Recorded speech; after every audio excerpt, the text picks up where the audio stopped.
You're listening to the Black Eagles podcast with Sinan Schwarting and Kaan Bayazit.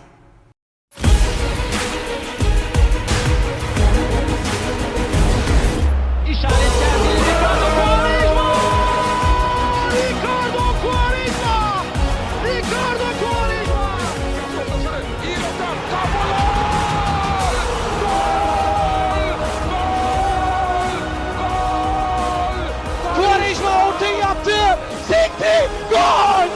Gol! Gol! Gol! Gol! Gol! Maç boyunca durdu, şimdi attı. Abubakar attı.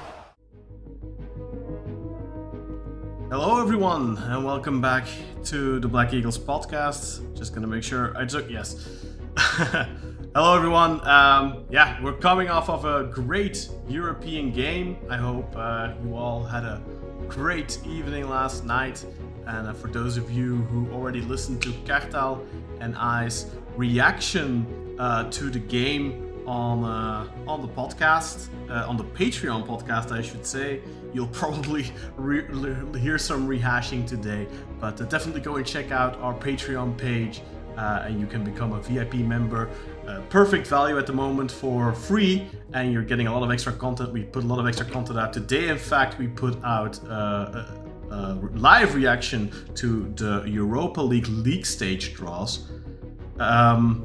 Anyway, great day. It's Friday, as always. It's post Europa League. It's post the Europa League game. Kartal is expecting a package delivery, so if you see him going up and about a little bit, that's probably why. Oh my god, he got it! Oh. Hey! Wait, Kartal, leave it in the package. You have to be diligent. You have to wait for the unboxing. Anyway, I'm going to introduce us quickly then, so Kartal can show off his package. My name. Pause. My name is Kaan Bayazit. As always, I am joined by my good friend and co-host Sinan Schwarting, live from New York City, and from Glasgow, Scotland, my other good friend Kartal Oer, and he just received the package. Kartal, what is in that package, my friend? Well, I think we should have a look together. Do we not think? We should what? I do think so. We should have a look together. Yeah, we should indeed. I don't know if... I think it's kind of clipping. What I'll do is I'll take my background off just now, so we can see it properly and it doesn't clip. Yeah. Change background. There we go. So there we go. The mysterious black pocket package. Ooh, mysterious. Let's see it. Where is it from, Kartal? It's from our good friends over at Kartal USEU. Let's see. Oh, it happens to be a white shirt for this season. Very nice, very nice. There we go, let's have a look. This couldn't have been timed more perfectly, by the way, because literally, amazing. Just as we start the Amazing. Broadcast, Kartal's, did they even knock on the door? I don't know. What's on the back, Kartal? Show us, because you tend not to get a number or name. I don't normally get a name, but a special player came about, and I thought, yeah, why not, man? I'll get your name on the back of my shirt. Can you see it properly? Yeah, Rafa. Number 27, Rafa Silva. Yeah, I'll be 2 seconds, guys. I'm gonna put this on. All right. Okay. Go ahead and put it on. I'm gonna put you on mute. Remember to remind me to unmute him. Anyway, welcome back. If you subscribe to our Patreon, you know there could be an OnlyFans add-on. where you can see Kartal in the background. No, I'm kidding. Jokes. Exactly. But that's our OnlyFans page, Sinan, not our Patreon page. That's still separate. Yeah, exactly. Anyway, welcome back to the Black Eagles podcast. Of course, we're all in chipper moods today, coming off of a fantastic 5-1 victory over Lugano. After last week's somewhat disappointing 3-3 end result after going up 3-1. Yesterday it wasn't to be for Lugano, however, we didn't rest on our laurels. We didn't leave it at 3-1, and we went for the jugular and finished them off.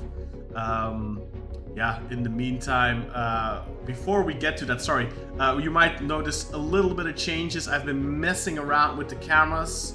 I don't think they're perfect. My camera is in a higher position because right now I'm watching. I'm on a big ass 32-inch screen at the moment because I took an old television, I put it on here. Oh wow! I'm gonna upgrade soon to a 34-inch OLED screen, hopefully. Fingers crossed. But I wanted to try out first if 32-inch wasn't too big. And I'm liking it. So that's why my camera is mounted a little bit higher than usual. So I think that's potentially why you might see a little bit more of my room, like my workout bench there in the back. Yes. I just saw that. Yeah, I was gonna say, look at you, Kaan. Yeah, advertising your effort there. I have to my physique. Anyway, guys, welcome to the show. We're gonna talk about the game in a little bit, but before we do so, and this, it's perfect timing with Kartal's new shirt arrival, but I want to show you guys something. One of the winners of our shirt giveaway contest actually received their shirts the other day. Look at that. Hey. Little Talha received his shirt. Look at that, number 44 on the back. And look at how happy he is with his shirt. Just for the record, we did get permission from his parents to show these pictures online. I wouldn't do it if... A huge Erhan Güven fan. Young Talha must be a Erhan Güven. That's a callback. No, actually, I believe I asked his dad. The story behind it is he's a big fan of Max Verstappen. If I'm or Lewis Hamilton, I don't know which one. Either one of those wears number 44, so he's a fan of that. Oh, it's an F1 reference. Yeah, I was like, ooh. I don't know. Obviously, little Talha also plays football, by the way, and he's pretty good as far as I hear. And perhaps, who knows, I hear he has connections with a certain former Australian-Turkish centre-back that used to play for Beşiktaş. So maybe in a couple of years we'll be hearing about little Talha getting a trial at Beşiktaş. Fingers crossed for that. But the next Ersan Gulum. Yeah.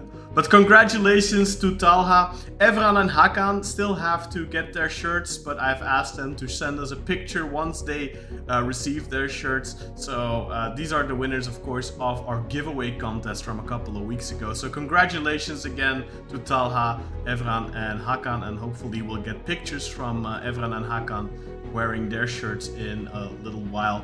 Anyway, if you are still in need of a shirt yourself, and as you can see here, my friend and colleague, Mr. Kartal wearing his brand new Rafa Silva shirt from kartaljurvasse.eu, and I myself also am wearing a Ciro Immobile shirt, also from kartaljurvasse.eu.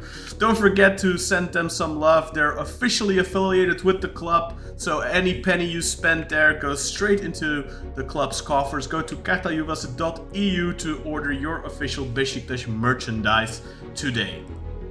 Alright, before we go into the details of the game, guys, I want to get your first thoughts on the match. I already got yours yesterday, Kartal, so I'm going to start with Sinan. Sinan, what was your first reaction, your first thoughts on the game? After the game, during the game, just take us through your night, so to speak. I only have one negative thought, and so many positive ones. And my only negative thought is that there was a moment when they scored an equalizer, and Mattia Croci-Torti did this thing where he pointed to his head as if he was like, aha, like everything is going according to plan. And my only negative thought, it's a criticism of myself. I wish I had taken a freaking picture of him pointing to his head like that, so that I could throw that onto Twitter and make a bigger deal of it than I'm getting the chance to do. Because it was a flawless night in every other way, I thought, to be 100% honest. I don't think there's a single player I can pick on. Even like moments, like I don't even think there were any big moments that I would pick on. it was just a class performance through and through. We seemed to completely account for how they play and perform exactly how you'd want us to in sort of response, even down to the fact that like they had a few slip-ups with like poor passes that we seized on. We probably could have had like 7 goals, honestly, right? Like there was one, the Semi Kilic story, where he, that he had that shot saved off the line, right? It was that would have think about how the narrative about Semi would have shifted if he'd scored there, and it's not like he didn't do everything he should have. So yeah, man, I don't know. It was just a brilliant night. I'm on cloud 9. I have no negative thoughts, except that I wish I'd gotten that freaking screenshot of Torti. Torti.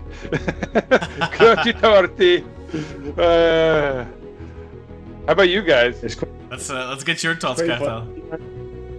It's quite funny, Sinan, because I actually referred to Crotty Totti pointing to his head as well on Patreon. So it's funny how me and you both are quite pissed off about that, whereas Caan's like that now. He understands it. It was a bit more understanding towards Crocky Totti's behaviour. I just thought it was so funny that he was like, aha, we've got him now. You're like, dude, like we had dominated that match. Like even though they'd equalized, like we should have been winning by 4 goals already. And so for him to be like, aha, like this is just where we want them. It's kind of like, okay, bro, like A, it's so likely that we're gonna score given the run of play so far, and B, you're so lucky to be in this game at all. Like I just felt like it was like, I don't know. It spoke to an unearned confidence that just bugged me at the time, and I just wish I had the one tweet I wanted to post, and I didn't tweet anything, I retweeted some stuff, but I was gonna put that picture up, but I just couldn't find it anywhere. I'm shocked that nobody else like screenshotted it, man. That pissed me off. Anyway. I think it's on Twitter. It's on Twitter. You'll be sure to find it. Kartal, do you mind if I pick in for a second? Because otherwise I might forget what I wanted to say.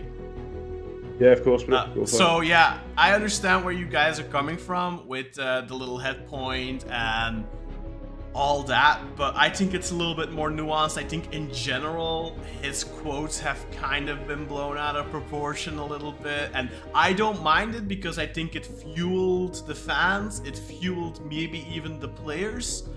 In fact, I'm sure it fueled the players because I believe it was Gabriel Paulista who said after the game, it might have been Mert, it was Mert actually, who said after the game that their coach, obviously referring to Lugano, had said some strange things, and we won 5-1. So basically saying he ran his mouth, but we showed him. So it definitely had a positive effect on our players.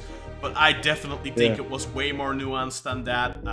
When he said what he said about Fenerbahce being a better team than us, I think that was pretty obvious that referred to us last season, not us now. Yeah, but if anything, like that didn't piss me off, and it suggested that maybe he hadn't done his due diligence regarding scouting, because like I think if you really looked at where the two clubs are right now, how we played, I mean, granted now you could say Fener looks good because they got that big win, but before this Rize match, that wasn't really the case, whereas we've kind of been stacking pretty good results.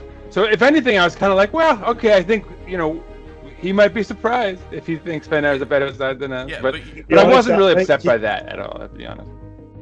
Yeah, in his defence, I think he said that when he was first drawn against Fener, and before we'd even played an official game. Yeah, exactly. I think it was more to puff up his own players. Like, we did great against the tough side. Like, we'll be...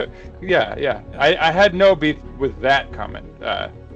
In fact, I had no beef with any of his comments. The only thing, and I didn't even have a beef with him pointing to his head. I just thought it was kind of funny, and just given how confident he seemed in general, like it was just kind of a funny, a moment, a little bit of banter. That's all I wanted it for. I'm not trying to. I have no vendetta against this guy. In fact, he's a great manager. I'll say I think he's probably a very good manager. He's clearly got a side with not a very high like squad value or anything, but he's got them playing way above where they are. So I have, honestly, all respect to him and to Lugano in general. I don't want to keep seeing them in Europe. Honestly, like I don't know what this weird little situation is where we're seeing them every year. But I'm happy we did get to play them. It seems like they're on the ascendancy, and I have best of luck. That's all I have to say to those fellas. And Senor Crocitor. He even joked about it. He see Beşiktaş again next year is what he said after his right at this point. Yeah, after his press conference was concluded.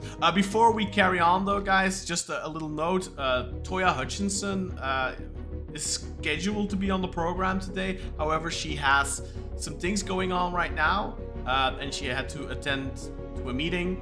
So she might not be able to make it today. So if she doesn't make it, obviously we'll reschedule and have her on later. But if she does make it, I'm expecting to hear from her within the next hour whether or not she can make it today. So Toya may or may not be on the show today, but if she's not, we'll definitely reschedule for later for a different time. Kartal, your thoughts on your first reaction on the game? Let's put it that way. Look, this is just a further plug. People that were curious as soon as the game finished as to what my initial reaction was. If you pay $1.99 a month, for the small fee of $1.99 a month, you can get Kaan's initial reactions, my initial reactions after the games. But yeah, I spoke about it there, but also I'm going to kind of rehash it here, but it was a phenomenal game. Like, I said this on Patreon, but I believe this was probably our most dominant performance we've had in Europe in at least the last 8-9 years, or possibly ever. I mean, we won 5-1. We created about 11 chances, so it's not an exaggeration when we say it could have been 10. Obviously, you don't score all your chances, but it could have been 10. That's how good we were. That's how many chances we missed. Other than a couple of set pieces where they had a couple of headers, we never gave them anything apart from their goal. We were relentless in our pressing. We forced them into so many mistakes. Our patterns and our passing was brilliant. Our quick hits on the counter were phenomenal. It was just a great game plan from Giovanni van Bronckhorst, and I've praised him so much since he's came. But it's just when you combine a great game plan with phenomenal football players like the likes of Rafa Silva, who I've got on the back of my shirt, and Ciro Immobile. These guys are unbelievable, especially Rafa, man. He's just continuing on the path to becoming the best Beşiktaş player I've ever seen. The guy's been phenomenal, man. And we'll probably break down the goals one by one soon, but that assist for that second goal, can anyone ever remember a Beşiktaş player ever doing something that beautiful? Just the ball comes into him, not even very nicely. Most players would prefer it if they got it just across the ground, but the pass from Semi kind of got a bit taken off the ground. It was in there, and just the way he just hit it with his foot, and it just went up and over the defence and fell perfectly right into the path of Gedson. And the fact that Gedson made that run in that moment makes me think that was practiced on the training ground. Because just the synchronisation between the ball coming in from Semi, Gedson running, the pass from Rafa. Maybe it wasn't practiced where the ball would be off the air and it'd be the kind of dink pass that it was, but it was definitely something that was practiced in the training ground where as soon as we get I agree, comes in the middle, and then before, just as the ball's coming to Rafa, Jedson's making that run, and it was he also did a dummy. I don't know if you saw that, right? He let the ball through to Rafa. That was brilliant, man. It was a phenomenal game just from start to finish. Immobile, I criticised him in the first half. He had some sloppy passing in the first half. I thought he was maybe the worst player for us in the first half, but in the second half the guy was unplayable. He absolutely destroyed him. And this is a guy that's known as a great finisher, but he showed phenomenal dribbling ability as well, and obviously he was pivotal in the creation of the third goal. Yeah, Rafa's goal. He was pivotal in the creation in that as well. It was just. Who is this? Rashica? What was that? Who are you talking about right now? Immobile. Oh, Immobile. Oh, okay, yeah. So Rashica assisted that goal, but it was Immobile that dribbled past his man, and then passed it to Rashica, who passed it into Rafa, who done the lob finish. Lovely finish, man. Hell of a finish. Special shout out to Salih Uçan as well. Like, the guy was phenomenal when he came on. He scored a goal. Should have had it. He did he not? No, he didn't have an assist because he scored, and then after he came on, we only scored the once, I'm sure. Yeah, that's right. I did see his stats that he had an assist and a goal already this season. So did he get an assist against Galatasaray? Oh yeah, he did. Rafa's goal in the Super Cup. Very limited playing time for Salih, but goal and assist already. Guys, I mean, obviously I share a lot of those sentiments. We talked about it last night already on Patreon, Kartal, but I think this was such a great performance. And I don't remember if I told you this on air or off air yesterday on Patreon, but obviously super small sample size. But I feel like this is the best I've seen Beşiktaş play maybe ever. And super small sample size. Yeah, it's been 5 official games. It's been 5 games, so obviously it's way too early to say that. But what we are seeing right now is absolutely at moments it's phenomenal. I don't think we should completely lose our self-control in that though, because there were moments I think where, I mean, look, we were phenomenal in that first half, but it's 1-0. You have to kill that game earlier. You allow them back in the match. And I think part of the reason why Crocitorti pointed to his head like that was because he realized at halftime that that his team was struggling, and he made a very, at that point in his mind, important subs. He made 2 changes at halftime. That's not something that happens if your game plan is going the way you want it to, and it immediately resulted in a result. I do think that in the first 15 minutes of that second half, we weren't controlling the game as we had been the last 15 minutes of the first half, because the last 15 minutes of the first half we were smothering them, we were trampling them, we were just flattening them like what's that called? Like those machines that flatten the roads when they put new cement or whatever on the roads. So we were completely demolishing them in the first half, but we weren't scoring that second goal. And then I did feel like with his subs, he kind of restored balance a little bit.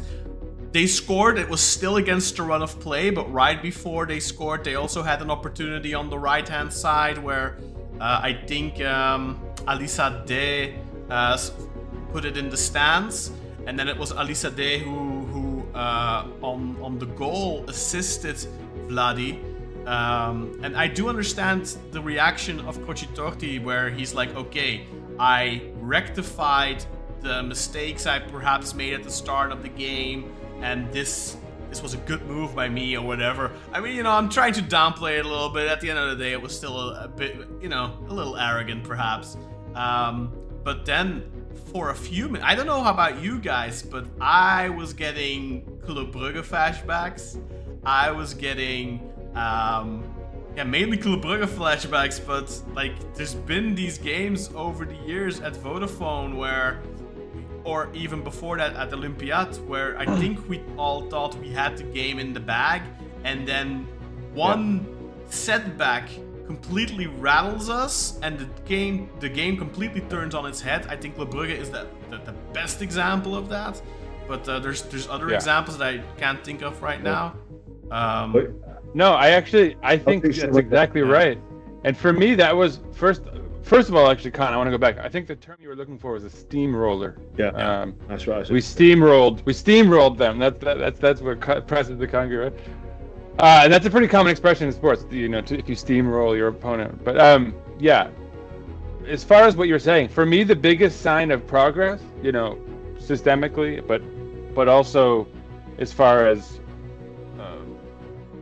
clearly Gio is the man for us, I think you could say. And I don't want to get too far ahead of myself, but it sure seems like it. This is the biggest turnaround, is that you don't see us collapse when we, face a little adversity. And furthermore, like, we came out so dominant and then took the lead, let them equalize, and like you're saying, you're expecting, like, previous iterations of our club would absolutely fold at this point, or at least for 10-15 minutes, and that could result in us going down, not just equalizing, but going down a goal, going down 2 goals even, right? We've seen that kind of collapse, and then sure, maybe we right the boat, but then you're up against it, you got 20 minutes to try to get back in it.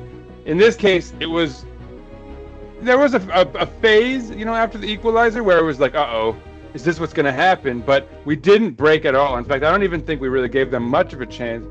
And instead, we got right back into that mode that we were in. Yeah. There was a bit of a transition, I think. And I think we probably had to, I'm assuming maybe, there were some instructions given by Gio to rearrange things based on the substitutes that you had mentioned, that Croce Torti made, and to maybe react to whatever they were doing, tactically.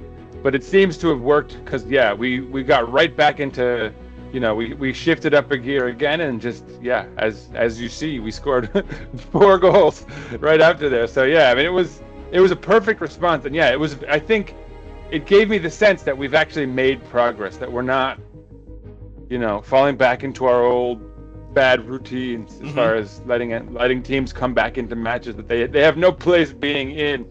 That was, I thought, made very clear throughout the match. But it's like, even in that first half when we were only up a goal or up until they equalized, we were just so dominant, so deserving of a second and a third and maybe even a 4th goal before they equalized that.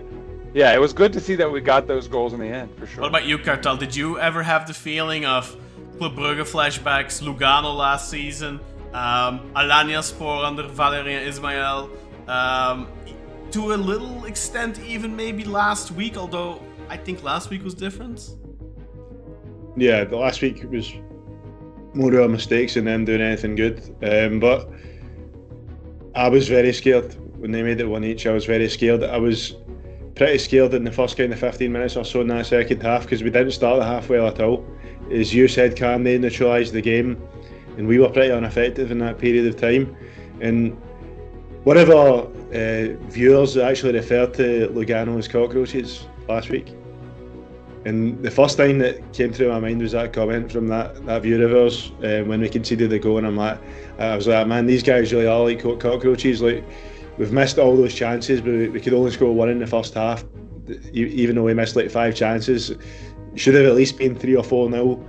And then all of a sudden, like, the second half, they make a couple of changes, they've neutralised the game, and then they've scored against the runner player. I'm like, oh fuck, we are going to go out. That was the first thing in my mind. But those fears were quickly put to rest. Obviously, we had a very good response. I think there was some sort of, like, Gio definitely made some adjustments, because like that, we felt like they neutralised. Like, after they scored, that was gone. We showed the quick reaction. We scored 7 minutes later. That beautiful goal from Gedson, man, that we were talking about earlier. And then even at that, man, I was like that. Like, I didn't feel 100% relaxed till we made it 4-1, man. No, of course, we just gave it 3-1 away last week. Yeah. So it's pretty... Even that when we got the 4-1, it was like, wow, we're not even falling into the traps that we've fallen into this season, right? Like, we're reacting to everything we're doing poorly, it seems like. Yeah. Like, it's like I felt like they sensed, like, okay, we've taken a 3-1 lead recently and let it slip. Let's get that 4th. Like, it felt like there was a conscious effort to ice this one, which you love to see. You need to have that killer instinct, right? Like, if you're going to win anything, in any of the tournaments we're playing in, you've got to have that killer instinct and that desire to just, step on the opponent's neck when you need to. Like, what a great contrast though in the first and the second half. Like, the first half we played phenomenal, but missed a lot of chances. The second half, first 15 minutes we weren't very good, but after that we were very good again. But the difference between the first and the second half was we were ruthless in the second half. We punished them. Yeah, yeah, for sure. We showed Croce Torti. We are Beşiktaş. Yeah.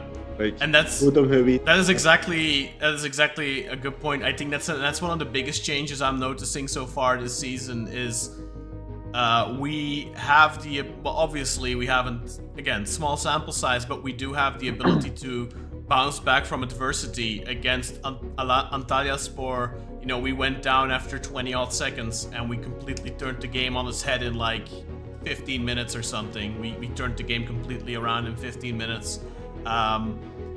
Against Galatasaray, it's different. There was not really any adversity, but we didn't really allow them to get back into the game, really, other than that maybe one chance from Batshuayi, but I think we did really go for the jugular with them.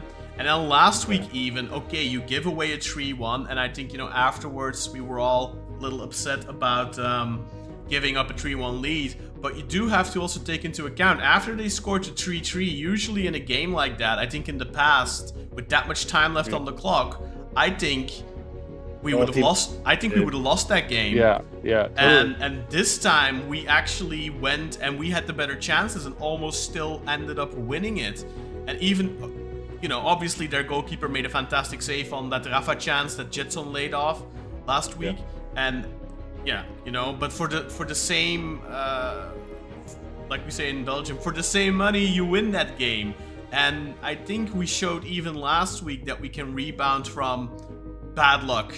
And again, in this game, we didn't start well in the second half. They equalized. It was against a run of play still, but we weren't as relentless as we had been in the first half.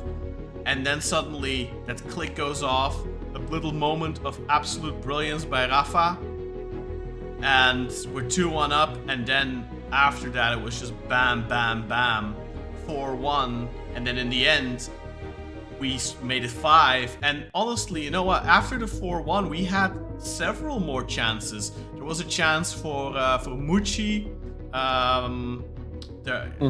The Mucci one is the big one I remember, but I think there were a few more than that. And really, I love, and I think I said this to you yesterday, Kartal, but I'm loving how we keep going, how we don't give up. You know, so many times in the past, even under Şenol Güneş in his prime, I felt like we'd often 2-0 was fine. You know, 2-0 is fine. We don't have to push. There were outliers to that kind, of course. In general, obviously, I fully agree. Yeah. I mean, it's definitely the most relentless Beşiktaş I can remember. You said for you as well. Last time we were probably this relentless was during the Metin Ali Fayez era, because I don't know if you guys know the chant. It's Bir-iki üç gol yetmez, 4-5-6 olsun. Metin Ali Fayez koysun, Beşiktaş'ım şampiyon olsun. I think, Kaan, you understood that, bro, because obviously your understanding's quite good. Sinan, did you understand? I mean, bits and pieces, you know, but go ahead and go ahead and spell it out for me. Basically, 1, 2, or 3 isn't enough. It should be 4, 5, or 6. Basically, Metin Ali Fayez should stick up them and let my Beşiktaş be champions. That the second part is what I got, but the first part was, I think there was an idiom in there or something. Yetmez, not enough. Actually, it's not enough. There you go. Yeah, it is. I hope we continue to be this relentless, because again, small sample size, but you know, take into account 5-0 against Galatasaray, 0-2 in a very difficult away game against Samsun, then 4-2 against Antalya, now 5-0 against Lugano, also 3-3 in Lugano. I mean, other than the Samsung game, we've scored 3 or more goals in every game so far. And obviously in the Samsung game, we kept a clean sheet. So I am very excited about Sunday's game against Sivasspor. I am expecting very much of the same, honestly. Yeah. I don't know about you guys, but I think we are just going to continue on this elan and keep going. Well, at least that's what I'm hoping, of course. Before we move on, guys, any final thoughts? Sinan, you're already... I want to talk about how I think it's mental. And, you know, we've talked about Masuaku and like how his ups are higher nowadays. And it's probably worth mentioning that Giovan Bronckhorst was a left back, so there's probably some personal element for him as far as getting him better in his position, perhaps. But just generally, it's not just him. I mean, the whole side, you could see it so much in a game like yesterday's where we were relentless. And it really goes to show you how focused we were on putting this one away, that we kept taking the ball in their half. You know, they have a very good passing structure, you know, they create triangles all over the pitch. But any pass that was even just a little too weak, we seized on. There was, we talked about the semi-chance earlier, which was, I forgot who stole it, but then Immobile, right? He had the shot saved off of a really nice setup by Rafa for him. And then later on, Rashica took a ball and had a one-on-one off of a bad pass in the back. So just, we were relentless. And that's it seems to me that any success we're going to have this year, at least half of it's going to be mental, right? It's going to be upstairs. Like how focused can we stay? But yeah, I mean, so far so good, and it really goes like we clearly have the right manager for the job so far. Let's just hope he keeps it going. If we play like this the entire season, in the league at least, there's not a single team that we can beat. Like we can beat everyone with this type of intensity. This level of intensity and relentlessness and the pressing we do, we can take anyone. Like Fenerbahce, Galatasaray, Trabzonspor, you know, every Anadolu team, we can beat every single one of them. And last season, I think it was a situation where we felt like we could barely beat anyone, right? Like last season, it felt like every game was a struggle, and this. Just shows that if we play our level, because this is obviously the level we can attain, if we can get to this level consistently, then there's no reason why we shouldn't make a very serious push for the title. And one comment about over there, Grey Wolf. So we talked about the intensity a little bit already, and I think we'll probably have to go into it a little more. But I think again, a lot of it's going to be mentality.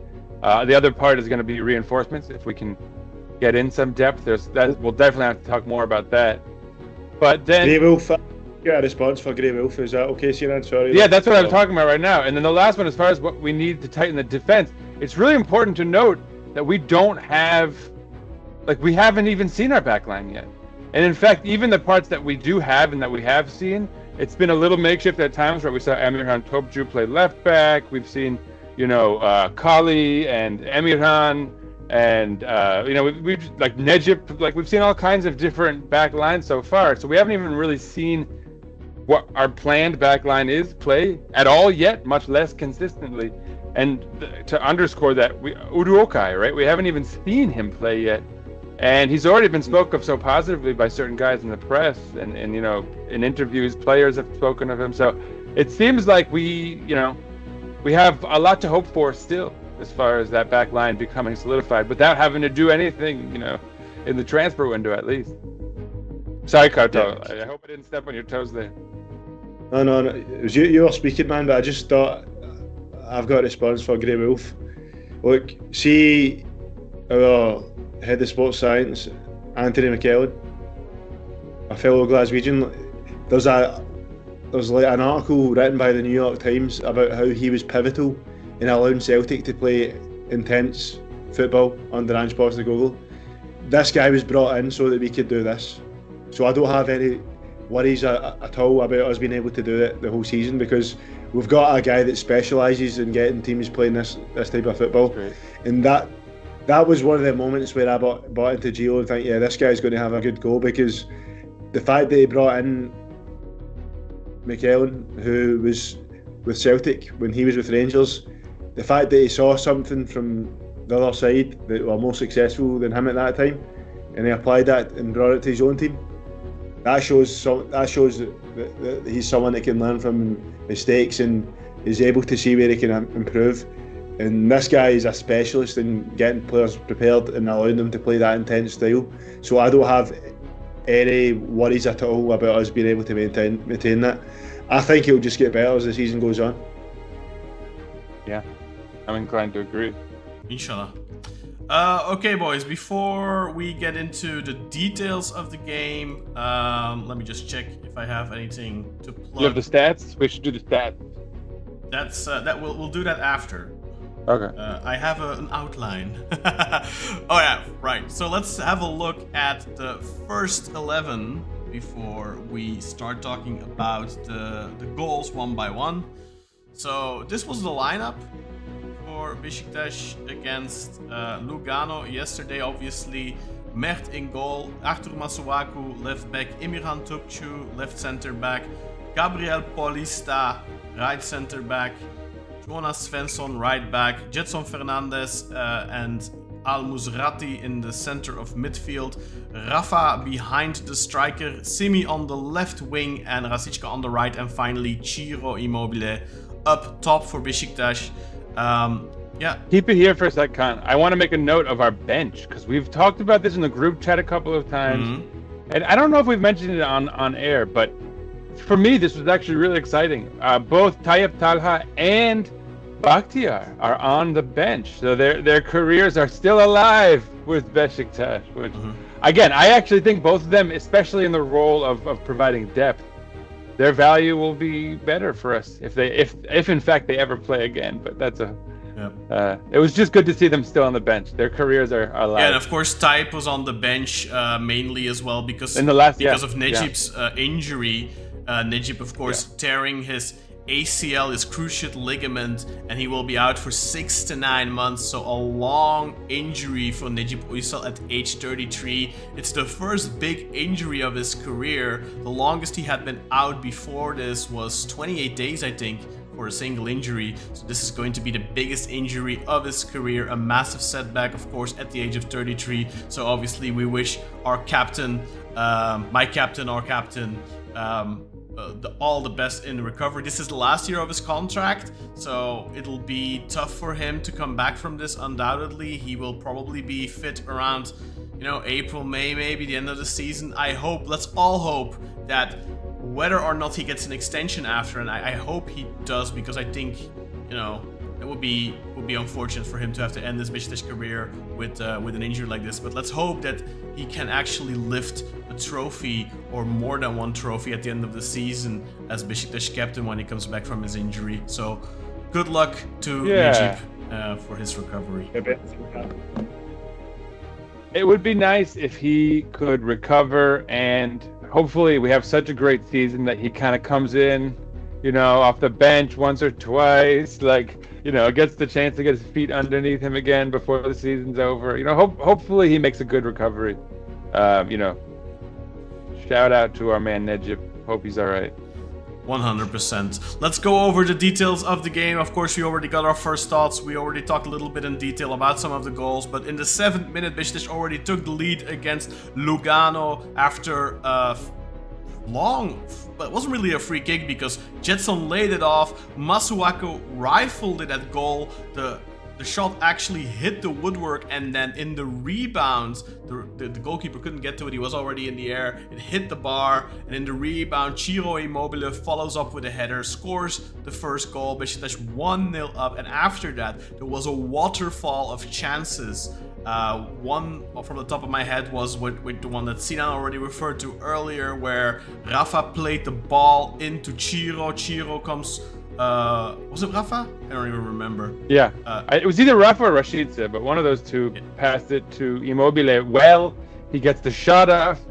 Saved. I mean, actually credit to this keeper too, because not only on this one, but even on the goal you were talking about, that save on Masuaku's laser with one hand was pretty impressive. Did he get a touch to it?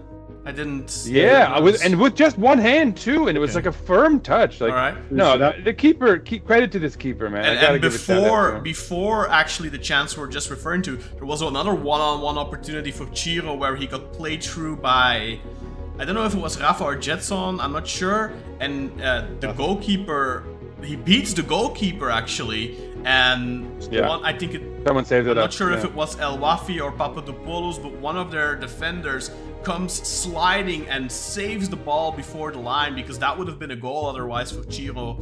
And then of course there was that second chance for Ciro where Rafa really puts him through. But the goalkeeper did super well to come out, block the shot, and then it's Simi on the rebound who couldn't get the ball in because again, whether I don't know if it was the goalkeeper or one of the defenders, but again blocked off the line. And then you referred to this chance earlier as well, Sinan. There was the one-on-one opportunity for Rasicka. There were so many good chances in the first half. It really should have been 3-0 or 4-0 at halftime. Simi had a header from a corner. That wasn't it was a poor header, but it was a good chance, really. Simi also, there was a moment where he got booked, and he was really upset, and rightfully so, I think, because he definitely made a foul, but the guy like put him in like a judo hold first, and then Simi reacted there was also with his own judo hold. But both people should have been carded there, and Simi was clearly agitated by that. Sorry, Sinan, go ahead. There was also a questionable no call on a handball. I don't know if you guys saw that. Rashica sent in a cross. Yeah. And a guy had his hand kind of trailing behind him, but it was not in a natural position when it hit his hand. So I was curious. I actually don't think it was in the penalty box anyway. So it wasn't in the box. Yeah. And the commentator really made a show out of saying, "Oh, he's already on a yellow," because it was Venezuela, I believe, Valenzuela, their left back. He had gotten like a yellow card in like the fourth or the third minute or something. And yeah, there was a handball, but I watched the replay earlier, and I think his arm was pretty much next to his body, so it would have been very hard to send him off. And in the first half, there were a lot of moments where I thought to myself, if this was in Turkey, and maybe not a Beşiktaş game, but if this was a Galatasaray or a Fenerbahçe game, that position on Masuaku, for the record, I don't think that's a penalty, but Icardi got a penalty against Hatay for a lot less than that 2 weeks ago at 0-1 to Hatay in the 80th minute. And I remember in our 2015-16 season, almost the exact same thing happened in a Fenerbahçe game. Nani went down in a similar way, even easier, and got a penalty for Fenerbahçe, and that they ended up winning a game. I don't even remember who it was against. Might have been Konya or something, I don't know. But like in Turkey, that position for Masuaku, at least if you're wearing yellow and red or yellow and blue, that's a penalty. That handball from Valenzuela, I don't think that's a second yellow, by the way. But that's the type of second yellow I would not be surprised to see in a Fenerbahçe or a Galatasaray game. I just wanted to put that out there because that was my when I was watching the game, first half, there were a lot of moments where I thought, and maybe you guys won't agree with me because there were definitely some controversial moments with the referee. But I actually liked this ref quite a lot. He definitely had mistakes, but I loved how he just let the game flow, man. Like I was gonna say the same. Yeah. Oh, that was so refreshing. He didn't call every little thing all the time, unlike in Turkey. I wanted to say at a certain point, I was very tempted to saying this, but I decided against it because I figured, okay, if I write this now and then he's utter shit later, then it'll be stupid. But I really had the feeling of this game should be taken. Turkish referees should watch it in a seminar and they should take pointers, because the amount of times in the Turkish league a game gets stopped for nothing or for a guy flopping, because that's the mentality in Turkey. And it's something that even annoyed me to an extent from our own players, is in the beginning of the game I really had the feeling that some of our own players were going down way too easily. And that's just something that... Like expecting calls. Exactly, and that's something they get from playing in the Turkish Super League, because in the Turkish Super League it's such a standard to give every little flop, and it's horrible. It's horrible, and I really like that about the referee. I'm not saying he had a perfect game, because I think he made some mistakes for sure, but that happens. He's a human being, so mistakes happen. No, I agree with you that definitely the strongest aspect of his game was just that he let the play go on, right? Like it's a contact sport. We've talked about this so many times. Let him play. Yeah. So yeah, no, I agree. That was great. Exactly. So 1-0 at halftime. We really didn't score enough. We should have scored more. That's the only negative really I have to say about the first half, is that we did not expand our lead further. Then, like we already referred to earlier, 2 substitutions at halftime. Doumbia, the man who he took off at halftime, I think last game because he was on a yellow card, came on for Mahmoud, and Lucas Mai, left central defender, came on for Ayman El Wafi, other left central defender. So that was just a position for a position, and I think Mahmoud and Doumbia was also kind of a position for a position. But I thought that was actually a really good sub, especially the Doumbia one, because Doumbia had a couple of really good moments where he won the ball back for them in the second half. And then, like we said, there was a little warning shot beforehand already, and then in the 59th minute, ball over the top, and Vladi scores the equalizer on an assist from Ali Sadeh. And at that point, for me especially, flashbacks to Brugge and flashbacks to Lugano maybe last season, flashbacks to some games, but fortunately it didn't last very long. And I don't know if you guys remember, but in our group chat I said at a certain point, the crowd really needs to wake up, because they were so quiet at the start of the second half. And it wasn't even when Lugano was like, you know, I somewhat understand it if Lugano grow more into the game or they equalize and then they go quiet a little bit, but I felt like they were quiet from the get-go in the second half. They were so loud in the first half, and then in the second half it kind of felt like they kind of ran out of steam a little bit. But fortunately, just a couple of minutes later in the 65th minute, Gedson scored that goal on that amazing assist from Rafa that we talked about earlier. That was sublime. I'm not going to show any footage. Not gonna do that anymore. Hold on. But please go Con, out of your way. One thing I wanted to watch say. It. Yeah. I joked after the half. I was like, I don't know why the crowd is so quiet. I was joking with my daughter. I said, the hot dogs that they sell at the stadium are not worth if they're waiting online for one of those nasty little hot dogs, they should get back into their seats, because they're not going to be very pleased with that hot dog. Don't they sell the team needs support? Don't they sell the little sujuk breads anymore? They used to sell those. Those were good. Like, I haven't. The options weren't great. I honestly, like, that's something they could probably improve, is the concession stand. You know, that's probably hiring a new, company or whatever. But I can't say I care too much about the concession stand. I mean, it's not the biggest problem in the world. They do an okay. The Dunar app is all right. One thing I will say though, why can you please not sell like 500ml plastic bottles of water instead of just 3 small ones? I mean, I would not like, if I go to a game, I'm not gonna drink, man, because I don't want to have to go to the toilet in the middle of the match. Well, it's been a while since you've been to a game, maybe, but see, just this happens to me. I don't know about you. Maybe like you guys are different, but obviously I try and take part in all the chants and all the singing and stuff like that. But you need it for your throat, right? My throat and my mouth gets really, really dry. Water to be able to keep going. Fair enough. Well, anyway, let's continue. So Gedson made the 2-1. Fantastic assist by Rafa. Then there was the goal by Rafa in the 70th minute, just 5 minutes later, on an assist from Rasicka. That was such a brilliant goal as well. Like the way he takes that extra little touch to give himself space, to not give the defender a chance to make a final tackle. I don't know if you noticed that little nuance, but because he could have just shot it straight away, but he like takes it to his right a little bit to, just not give the defender any chance, and then a fantastic lobbed finish. And then just a minute later, again, Beşiktaş strike. This time it's Gedson again with a fantastic recovery. And one of the things he's so phenomenal at is carrying the ball. And then something he usually isn't so phenomenal at, playing a true pass. And then Ciro, still a great one too. A fantastic one. Ciro does still have a man to beat though, does really well to do so. And then slots it in for the 4-1. Also worth mentioning that on the 3-1, Ciro actually did the recovery and set up the attack. So Ciro involved in 3 goals in this game. I don't remember if he was he wasn't involved in the second goal. But so he scored the first, he scored the fourth, and he was involved in the third goal. So a great game by Ciro. Rafa, another assist, another goal to his tally. He now has 4 goals and 3 assists in 5 games. Ciro has 6 goals in 5 games. I don't remember if he has an assist.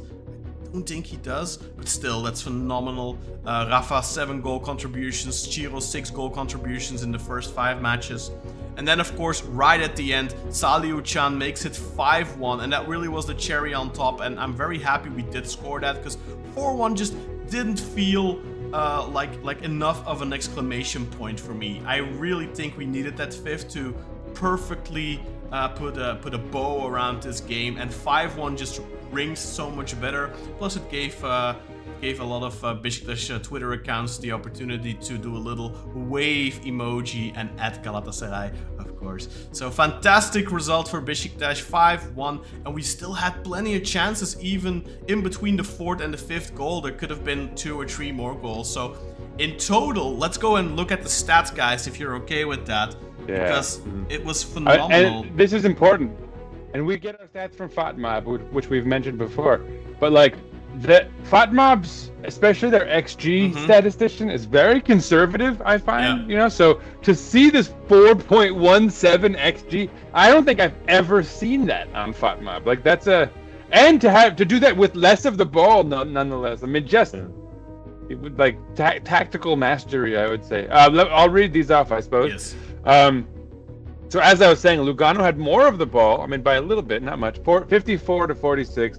Although our XG was 4.17 to their 1.13. I'm even surprised they got that high of an XG. Yeah, me too. We had me too. Right? Like, they had 21 shots to our. Sorry, we had 21 shots to their 10. We had 14 shots on target to their 4. We had 9 big chances. I don't think FotMob's ever put a number like that up to their 1. They didn't miss any of theirs. Not in our games, at least. Yeah, that's right. That's true. I don't monitor their like, they don't. I'm sure Real Madrid has put up some numbers or what have you, but and we missed 4 big chances, which is crazy. They completed more passes, 389 to our 315. Both of us passed at a pretty efficient rate, 85% for them to our 83. We committed 13 fouls to their 10. Offsides, they were offsides twice. We were not offsides. Good discipline on our end. Usually we get a couple.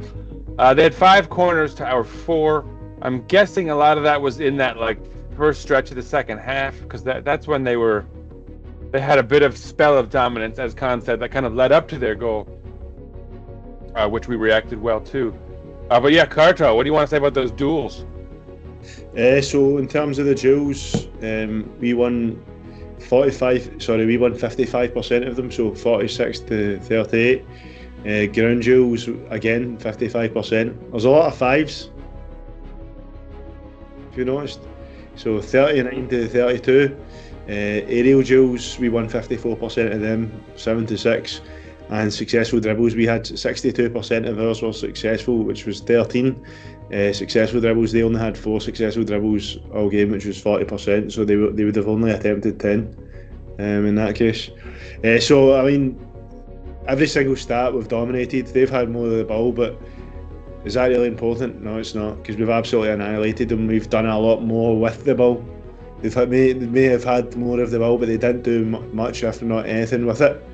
And Kartal, you have to factor in that they were behind for so much of this match that they had the initiative, logic, right? The reasoning to try to have the ball, and they were more desperate. So, with that in mind, it's even impressive that we had, that it was so close. Yeah, I mean, they've counted 9 big chances, which is crazy considering they're quite conservative with that.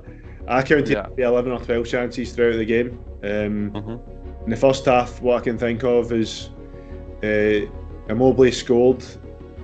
That's 1, and then he missed 2. That's 3. Simi missed 2, and Rashica missed 1, and that was 6. But Simi missing 2, that's part of one of Immobile's chances, though. So you can't really count that as 2. Exactly. Yeah, you can.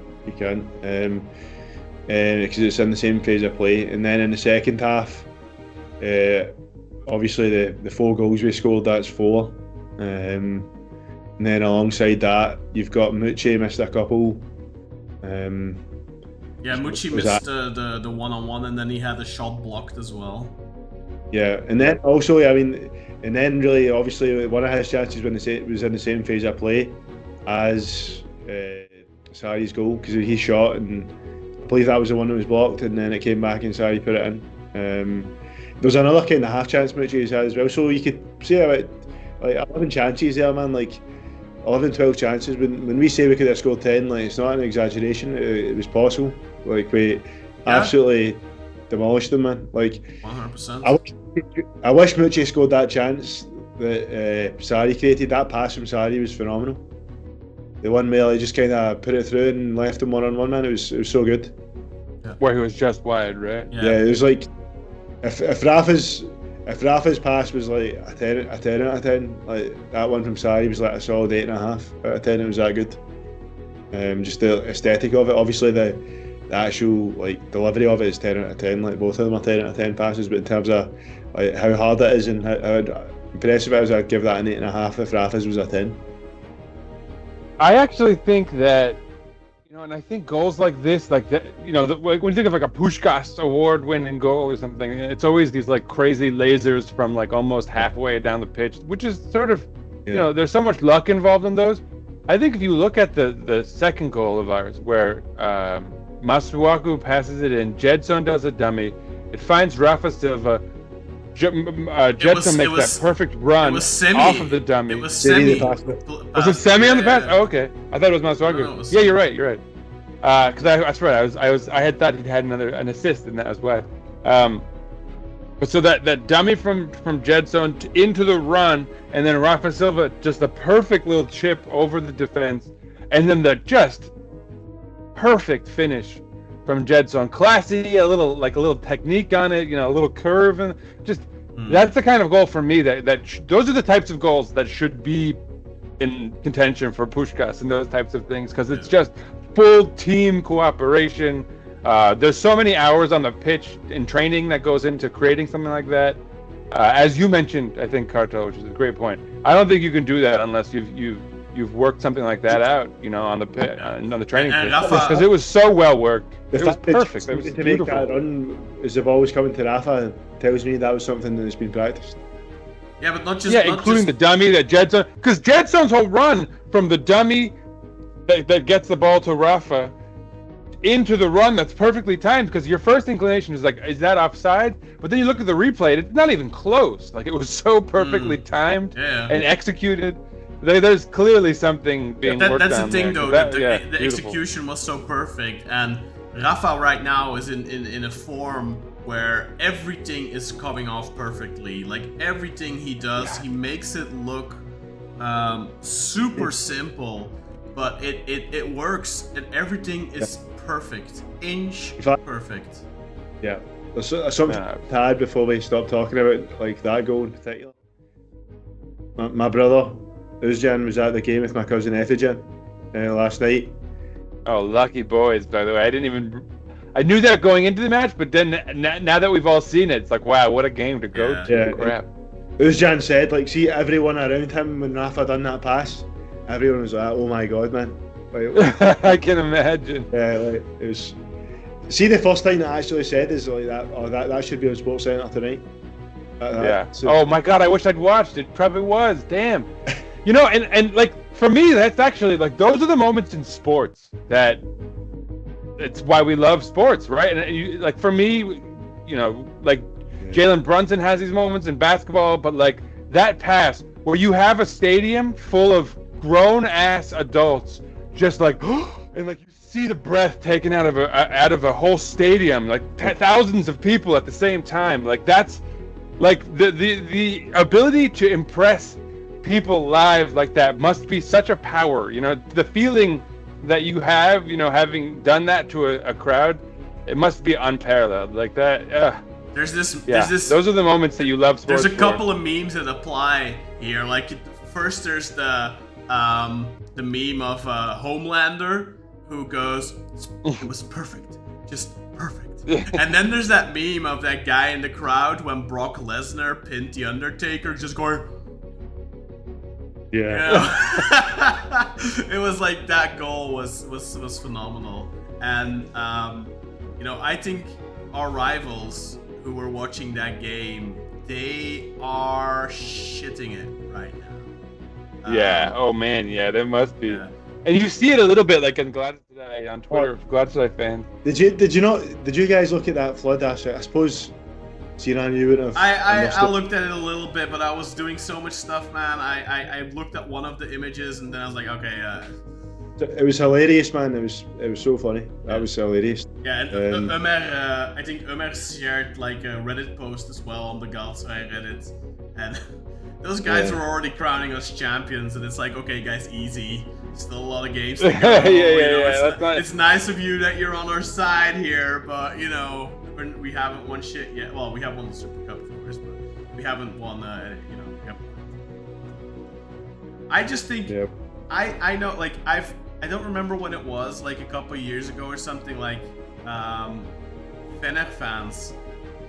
I remember this social media post or Reddit post, or I don't know what it was. It's like, every time when we think we're gonna win it, fucking Beşiktaş come up with some sort of magical squad or something, some voodoo bullshit, and they just one-up us. I think a lot of Fener fans are, maybe not yet. I think they're still confident right now, but I think if we keep winning these games like this, if we beat them in our first encounter this season, I think a lot of Fener fans are gonna be like, "Oh my fucking god, these bastards again."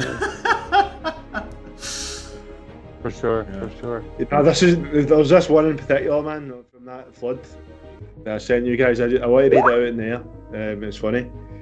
A Galatasaray fan wrote, "These sons of bitches are too good. There's nothing we can do." Another Galatasaray fan wrote under it, "These guys will score 4 against us." And then we scored 5, suckers. And his Galatasaray sporting friend wrote, I mean, they scored 5 against us anyway, ironically. I love, these are the things I love. They're accepting it, man. Like, they're accepting our dominance before it's truly gotten underway, and it's beautiful to see. Well, long may it continue. Guys, before we go to another exciting part of the episode, which is going to be the Europa League stage draws, let's get into some of the comments, Sinan. Let's see. Yeah, I was going to suggest the same. Let's go all the way to the top. We have a lot of comments, although a lot of them have been like sort of addressed as we go on. So, we'll see how. Maybe they won't take too long. First of all, are you happy Gedson wasn't sold? And I think all of us can definitively say yes. In fact, Kaan, you might want to give a shout out to your own tweet and thought, which I liked a lot. Yeah. Everyone bow down and give Bakhtiar Zainutinov, a shoe shine, if you will. Kiss his hands and his feet that he did not want to go back to Russia this summer, because if Zainutinov accepted that Zenit St. Petersburg offer, Gedson would be in Russia right now, and we wouldn't be seeing a fantastic performance from him at the moment. And I think we've been saying this for months. People have been so critical of Gedson, but you have to keep in mind, like, this guy's been surrounded by rubbish for as long as he's played for Beşiktaş. He's finally got a decent squad around him now, and now you are seeing what he is capable of. We saw it already in the Cup, but we're seeing it now every game so far this season, how good Gedson can be when there's actually quality players around him, like Simi, like Ciro, like Rafa, like, Al-Musrati. And now the puzzle is falling into place, and now Gedson, I think right now, Gedson is one of the most important players in the team. Of course, yeah. Kartal has the Ower family invested in a good pair of Clippers. Yeah, I mean, well, to be fair, we should probably give a little preface to that. By the way, just time out for anyone who doesn't know. Kartal's twin brother promised to shave off his eyebrows if we could make more than 25 mil off of Gedson. And 12. Or no, not even. It was like 12 mil. 12 million. Yeah, I think. So. And he's in the comments, I think, isn't he, Özcan? Özcan, do you still feel like that? If he keeps playing like this, are your eyebrows going to remain standing, or does that that only apply to this past transfer window or this current transfer window. That 12. Yeah, I don't know. I don't think we signed any. There was no waiver on the contract, as far as I'm aware. Obviously, he's changed his opinion.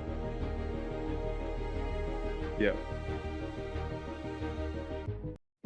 Yeah, he's changed his opinion on Gedson. I mean, I think Sinan, you kind of best for him to go. He didn't, and it's good that he stayed because he's been really good. But I spoke to Uçan last night as well, and he's happy that Gedson stayed. And the fact is, but when he said that, it was like last March or April. He never said there was no time limit put on it.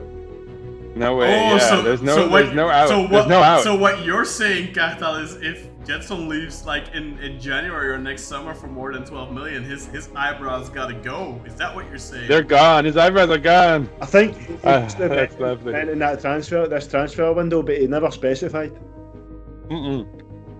No way. Yeah, no way. No, there's no easy out for this one. You were asking about as well, Sinan, because you know my dad, he's got into barbering at the start of the year. Oh yeah, that's right. So he actually does have 2 sets of professional grade. Oh, that's perfect timing. Perfect. He can make them like super thin, or like make him spell out Gedson. Like one of those R&B singers. That's great. I just spell out Gedson like in the keep them bushy, but like that's great. That'd be real precise work. Anyway, so yes, in answer to the question, we are all happy that Gedson's still with us. Second goal was fantastic, no doubt. Can you lower the music a little, Kaan? I don't know, maybe you already reacted to that. Uçan, speaking of the devil, I was expecting a live strip show from Kartal there. That was when you got the shirt, Kartal. We were talking about how we have to have an OnlyFans account for the Patreon. But anyway, finished kebabs, listening live at the gym, good. But shouts to everyone who's watching. And commenting, obviously. Grey Wolf again. That was the best Beşiktaş performance I've seen in a long time. Yeah, I mean, we're all. I mean, whether it was better than the Galatasaray match is one thing, but given the stakes of the match, that it was, obviously a much more important one. I think it was. And perhaps, yeah, and probably it was more. The game was decisive too. Yeah. Galatasaray gave an excellent strategical plan. It was like a great chess game, where you stopped them making the moves they wanted to make, and we were dangerous when we attacked. But this game, I'd say, obviously it's more emphatic beating our rivals 5-0. But I think as a whole, this game was more exciting because it was more a fast, intense football we played, style of football. And let's be real, like we all felt like this was not an easy out, right? Torti had put up strong resistance in that first match. They'd reacted well and looked kind of like they were definitely going to give us trouble in this match at the very least, right? I think we were probably all hopeful, but at the same time, anxious, a little nervous. Certainly I was. So to come out, the impact of winning this one 5-1, and just where we are, and to see the success we started with get built upon. No, I mean it's great on so many levels. So yeah, I think it's probably right. Yeah. What do you think was about? Like, would you agree with me that this game was more exciting despite the Galatasaray score was more emphatic? Would you agree with that? This game was much more exciting for sure. Like, because we were fast. Yeah, against Galatasaray, I think also you need to keep in mind, like, we're 5 games in now. That was our first official game. Like, I don't think we were as well oiled at that point as we are now, and I don't think we're as well oiled right now as we will be in end of October, for example. I still think there's plenty of margin to improve. I mean, look, we spoke about it briefly already last week, but Felix Uduokhai just arrived. Gabriel Paulista, even in his post-game interview, made a point out of saying how good he thinks Uduokhai is. He said he only trained with him twice, but I can already see how great of a player he is, how great of a defender he is. So that's a guy that is potentially going to solidify our defense. Not that Emirhan was bad. I thought he was really good in this game. And honestly, I thought last week he was really good in the first half, but then he made some positional errors in the second. And again here, I think Kartal pointed it out before we started recording, but the reason we concede... Well, not the reason, but like part of the domino effect of that conceded goal was Emirhan stepping out again to press, and that left Paulista to cover two guys, and then kind of stretched the defense out because of that, and that led to the goal. I mean, maybe they would have scored regardless, but still, that's a part of it. So I mean, Uduokhai obviously Let's continue, huh? more experienced and all. So what did you say, Sinan? Sorry. No, yeah. Sorry, I'll jump back in with a comment if I agree though. So next up, Grey Wolf. It showed that they learned their lesson from the first game. Yes, we've sort of covered that. Mario Vargas, the hell of the match, no doubt. Jason said Quaresma was more aesthetically pleasing, but Rafa is more effective. Quaresma was more aesthetic. I guess he's talking about like Trivelas. Yeah, I mean, and whatnot, he does lots of fancy stuff, but Rafa has those Trivelas as well. And I mean, the stuff Rafa is doing. That finished yesterday. That little lob finish was beautiful. I mean, I don't know. Debatable. Rafa is a much better finisher, that's for sure, than Quaresma. Quaresma was not a clinical finisher at all. Maybe we should ask the experts, Mr. Akman, what he thinks about. I don't know. Comparison. I feel like you know where that's going. Speaking of him, first, Grey Wolf says it seems like for the first time in a long time we have depth on the bench, which is interesting. We haven't done anything to add to that much, although it's probably true. Even in Europe, the refs are against us, bad calls and non-calls in both games. Kaan and I think both actually liked the ref. We didn't get your verdict on that, Kartal, but it looks like he might have stepped away. Did DHL come back? They came to reclaim the shirt he didn't pay. Yeah, they're like, DHL is like, actually, sorry, that wasn't for you. Grey Wolf down the street. Yeah, exactly. Yeah, that wasn't for you. Whoops. Grey Wolf, we just need to tighten the defense a little. So here, Kaan, this is speaking of the Akman. We will see how the defense is with Felix in. Emirhan was quite shaky. That feels like a hot take. I think. What do you think, Kaan? I think he's a little harsh on Emirhan. Yeah, I noticed that in the group chat the other day. He's probably a little harsh on Emirhan because he made Masuaku look like a clown last week. That's my hot take, bitches. No, I think Emirhan, you need to keep in mind he's 23 years old. He still has a lot to learn. He's coming from a smaller club at Rizespor. He needs to develop, but he's 23, going on 24. He has plenty of time to grow. He's not in the prime of his career as a defender, so he still has time. And I definitely think Uduokhai will be the starter within no time. But I think Emirhan will get plenty of playing time as well. As to that depth, and I thought he grew into the match pretty well, to be honest. I don't know. As to the depth, do you mind if I comment on that? No, yeah, go ahead. So for the depth, I do kind of agree. Actually, I think we have a lot of depth. The problem is that the depth is kind of in one place. Like, we have a lot of options in midfield right now.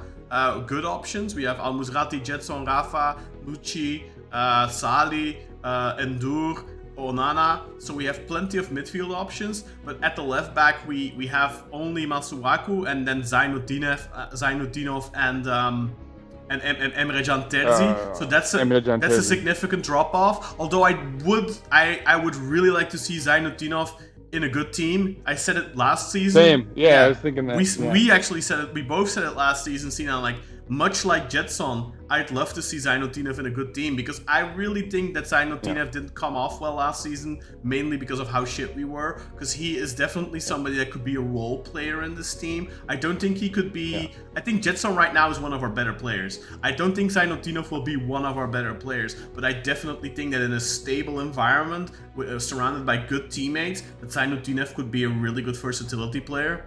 Emrecan, I think, Gedson, I think definitely if the team's good, he's good. Like, even not as maybe not to the same degree as just now, but after Cheryl Gunesh took over, and then when we had that good run of form, like in the second half of that season, Gedson was really good at that point as well.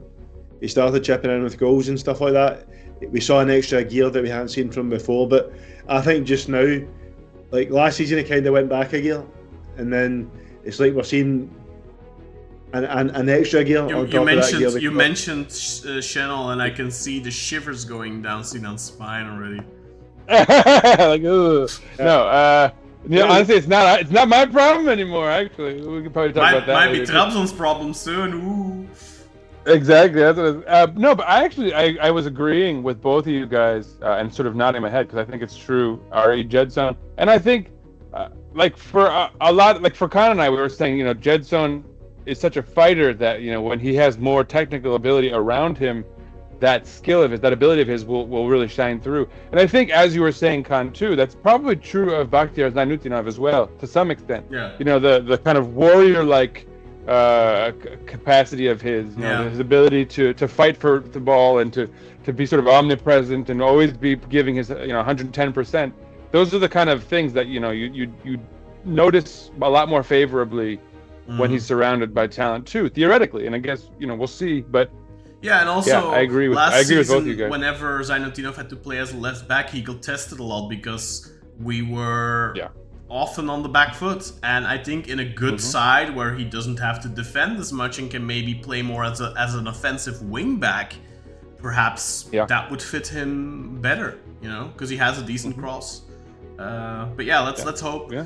Because I just wanted to point that out as well, because that's one of the comments, and I saw a quote earlier from Hüseyin Yücel that there's a very distinct possibility that we might not be getting a left back, and that is for me a massive disappointment, because I think that is the single most important position. Biggest need. Yeah, that and a right winger. You could probably argue the winger is a bigger need, but it depends. As far as depth goes, I think you're right. Given what we have. But then I guess I hadn't even thought about the Zainuddinov as a left back.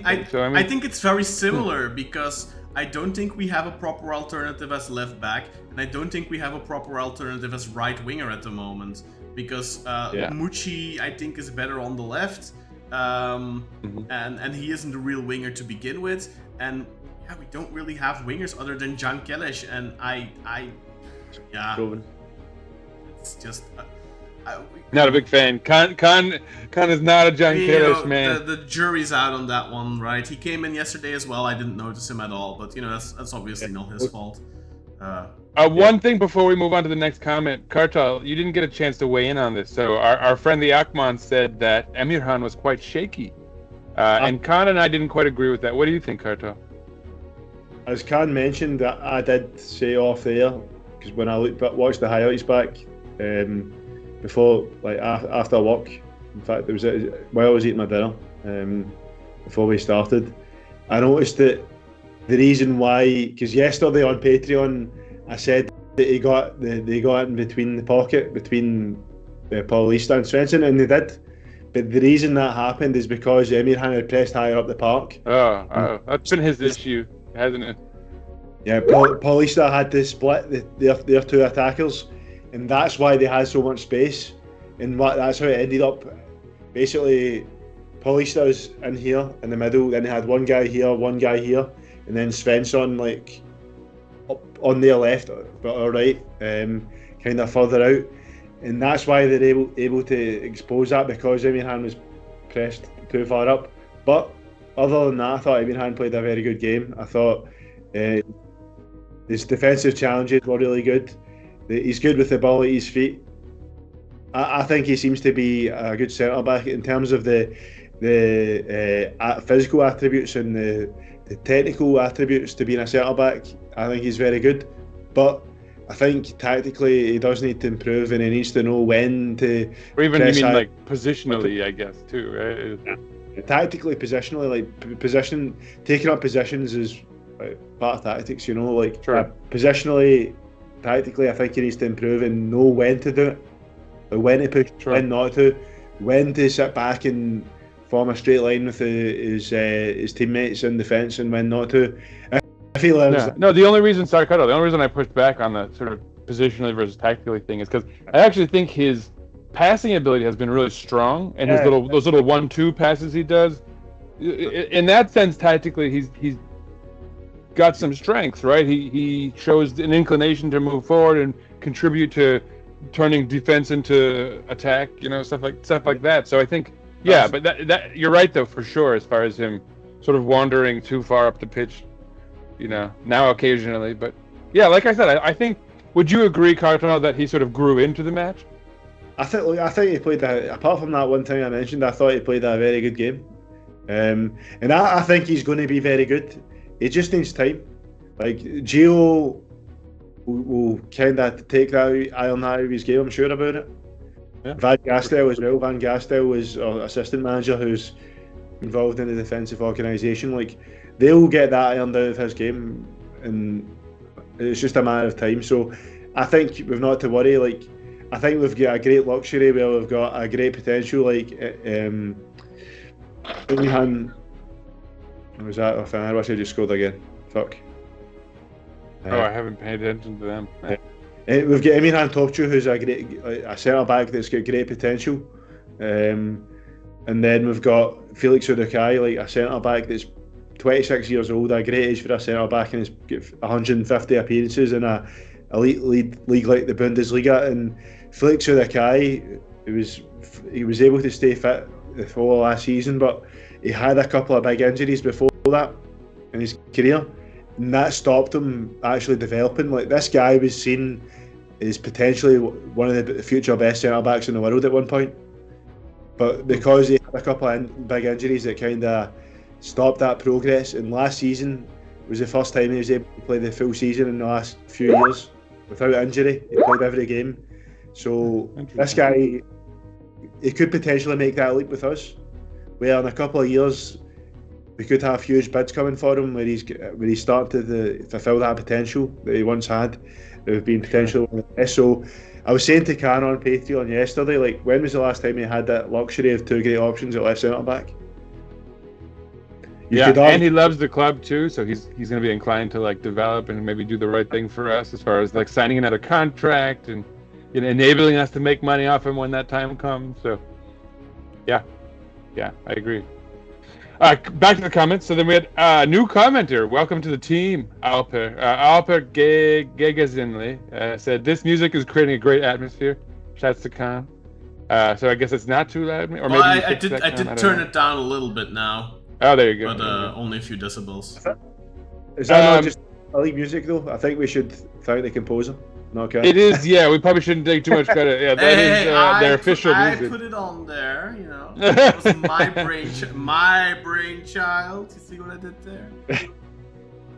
So Carlito says Felix needs to become the defensive leader, direct the rest, as the goal that was conceded was due to bad positioning and Paulista instructing Masuaku, but M being too late, etc. I actually noticed during the match that Paulista was doing a pretty good job of sort of commanding the back line and giving out instructions and stuff of that nature. I don't know about whether it was too late or any of that. It's not the type of thing I can honestly say I paid a lot of attention to, how well they're communicating on the back line, but I disagree, because I think you've got Paulista, who's a 33-year-old centre back, has played very well for us so far. And he does seem to have leadership qualities. No, am I wrong? Like I feel like I saw him sort of barking out instructions a few times. It's 3-0. Checo. Damn. And Benner is rolling again. Yeah, don't respond to these fools. Fenerbahce fans are going to clip you and make you into a meme because you went like 3-0, Checo. Who cares, bro? They're playing Alanyas, bro. Fuck that. It's a home game. What did you expect? Anyway, continuing. So we talked about Carlito over there. Alper back for another comment. What do you guys think of Masuaku? Should he go or stay? We've already addressed this in previous episodes, but I think I can speak for all of us when I think we all think he should stay. Obviously, barring, if we got a good offer for him, we could, we have some options for replacing him in theory. But I feel like if you replace him, we already kind of need depth behind that starter. So are we going to buy two left backs? Maybe that's asking for too much this late in the transfer window. We'll be lucky if we get one. Because, exactly, going off of Hussein Yücel's quote earlier in the day, it doesn't look like we're getting one, so, that's not... And to get... He basically said that to get another left back, we'd need to get rid of a foreigner as is. And that's talking about the Kadrodisi guys. They're talking about Ox, Amarte, Abu, who's not technically Kadrodisi, but might as well be. Yeah, we'll talk. There's guys. We'll talk about that later. Let's continue with the comments for now. Yeah, and Kali, which is the thing we probably have to talk about. But continuing, basically in answer to Alper, I think we should keep Masuaku. Carlito, clearly defensive, still missing automatisms and leadership. I think he means there's like automatic reflexes, like knowing, fluidity, right? Like knowing what your guys are, knowing, where to pass the ball to get it out of a tight position, stuff like that. I assume is what he means. Front line can already find each other and look more connected. Probably not much to comment there. I think we're all sort of in agreement. And as far as not lacking cohesion and fluency on the back line, again, we've already talked about this, but we haven't really seen our full back line play together yet, not even once. So, yeah, we can all kind of calm our tetas there. Umer Gunal made it. Welcome. He said, if we're clinical in the first half, it would have been 8 or 9 goals for us. Yeah, we said 10, actually. So, for once, you're underselling us, Umer. Jason, imagine if we prevent Fener from winning the title. Yeah, we're all imagining it, and fondly, excitedly imagining it at that. Although Kartal is making a habit of noting that they're doing quite well as well over there in Katakoi. Finally, Umer says, let's be honest, if the defense wasn't sleeping in the first game, it could have ended 4-1 there already, and yesterday would have been a formality, but defeating them at home was also sweet. and Umer, whereas I think we all agree that our defense could have been better, where I think we might disagree with you, and maybe all three of us even, is that given the momentum that they seized in that match, it's actually probably a sign of strength that we didn't let them take over the match and win it, given that they had, I think, fully seized the reins of it. And I don't know. Yeah, I disagree with Umar in regards to it could have ended 4-1. Lugano were very dangerous in the first half of that game. They missed a good few chances. In fact, they were the better team in the first half. Yeah, exactly. They were. No, they missed a lot of chances in the first half, and remember, Khan, we had like a .05 xG going into the second half, and then we really turned it on in the second half. But we were probably the better team, and we edged it on xG and stuff like that. But by the end of the second half, we probably deserved to win, let's say 3-2 or something, or 4-3. We didn't deserve to win that game 4-1. We deserved a win. But a narrow win, I'd say, man. I don't think we didn't annihilate them like we did last night. Last night we destroyed them.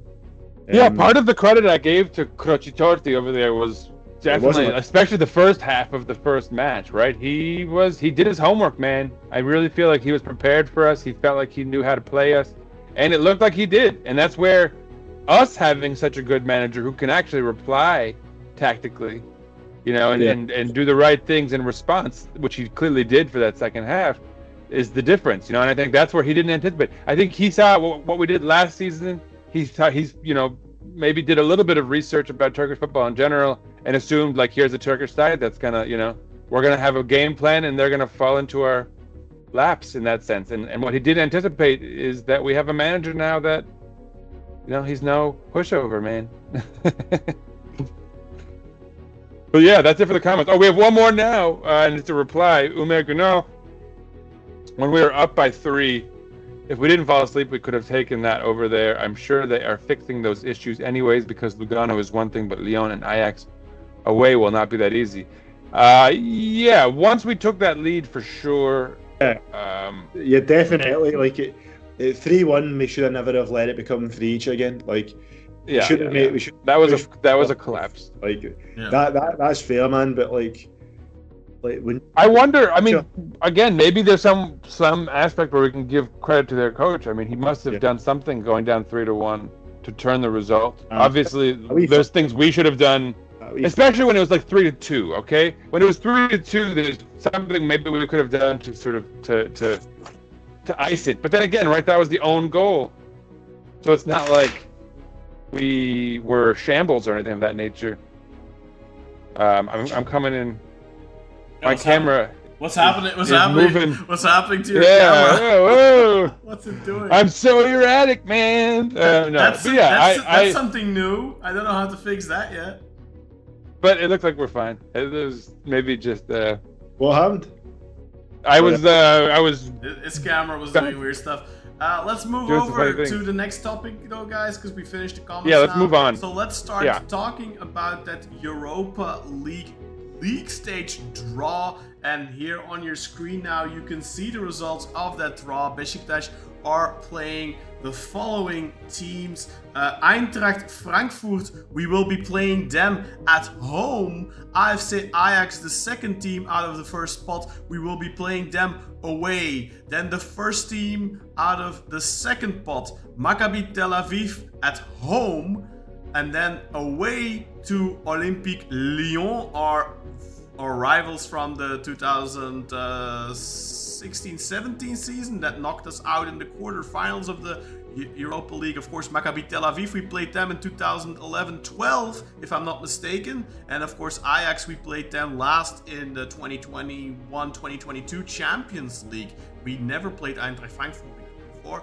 Malmö is another team, an old familiar team that we faced earlier in the Europa League in the 2018-19 campaign, I want to say. A dreadful campaign where we finished bottom of the group, if I'm not mistaken, under Şenol Güneş. And then I think we had 7 points. yeah, but we were bottom or third. No, Bottom or third. Well, We might have been third. we had 7 points. If we beat Malmö, we were going through. Yeah. There was that chance in the 95th minute or something for Larin that he missed.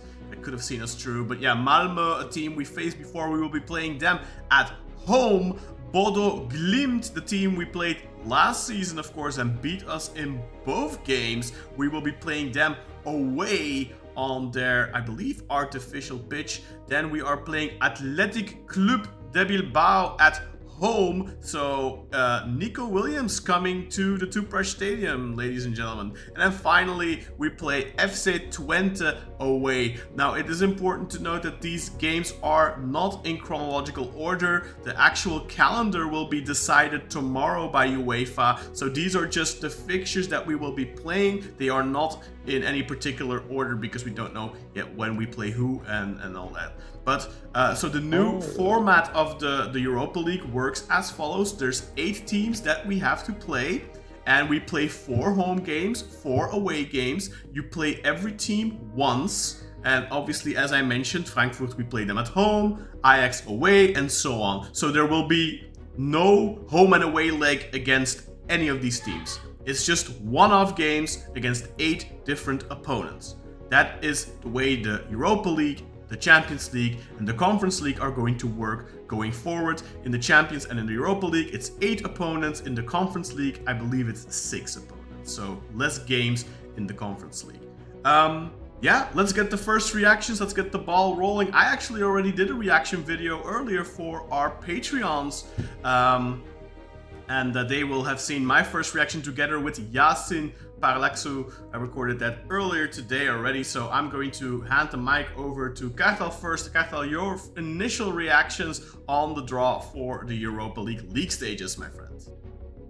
It's very, very difficult, man. A lot of hard teams there. But there's some nice storylines there too. This is the revenge tour, man. Avengers Endgame here. We gotta avenge our previous losses against some of these We bastards. we lost to on penalties in the quarter-final in the 2016-17 Europa League. Malmö, who actually beat us home and away in that 18-19 Europa League group stage, where if we won, I think even if we got a draw in one of those games, we were going through.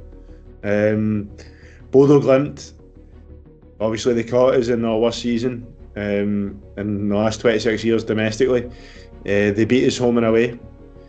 There's a lot of wrongs to be made right here, especially with Lyon, Malmö and Bodo Glimt.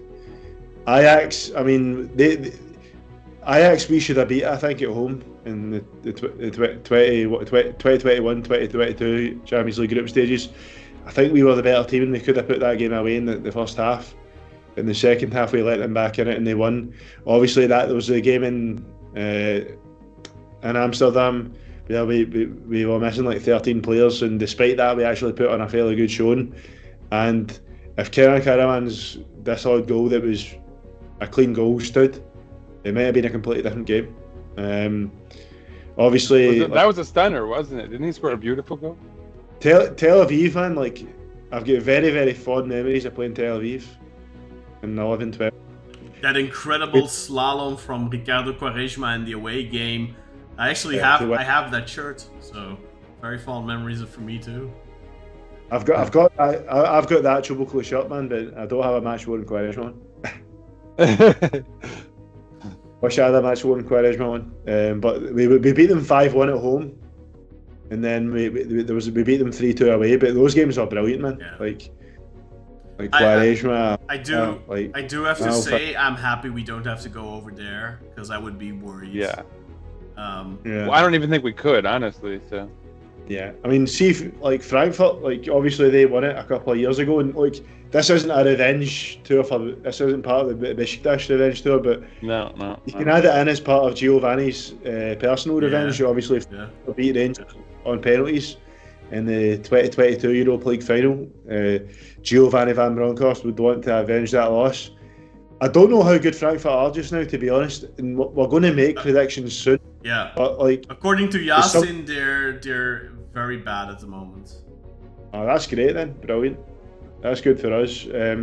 But like, I don't know how good they are just now. I don't really know how good all these teams are just now, to be honest, because yeah, of course. That actually that might have been Hoffenheim who are very bad. I think Frankfurt were just bad, not very bad.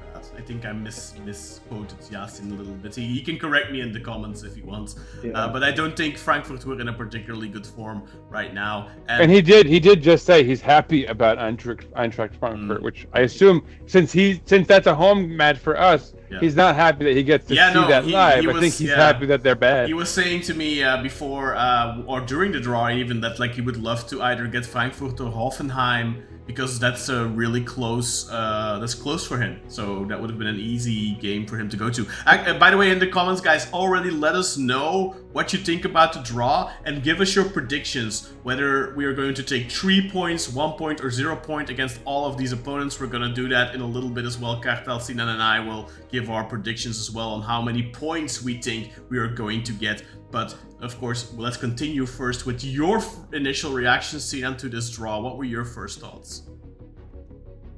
Hardly the easiest teams on paper, reputation-wise.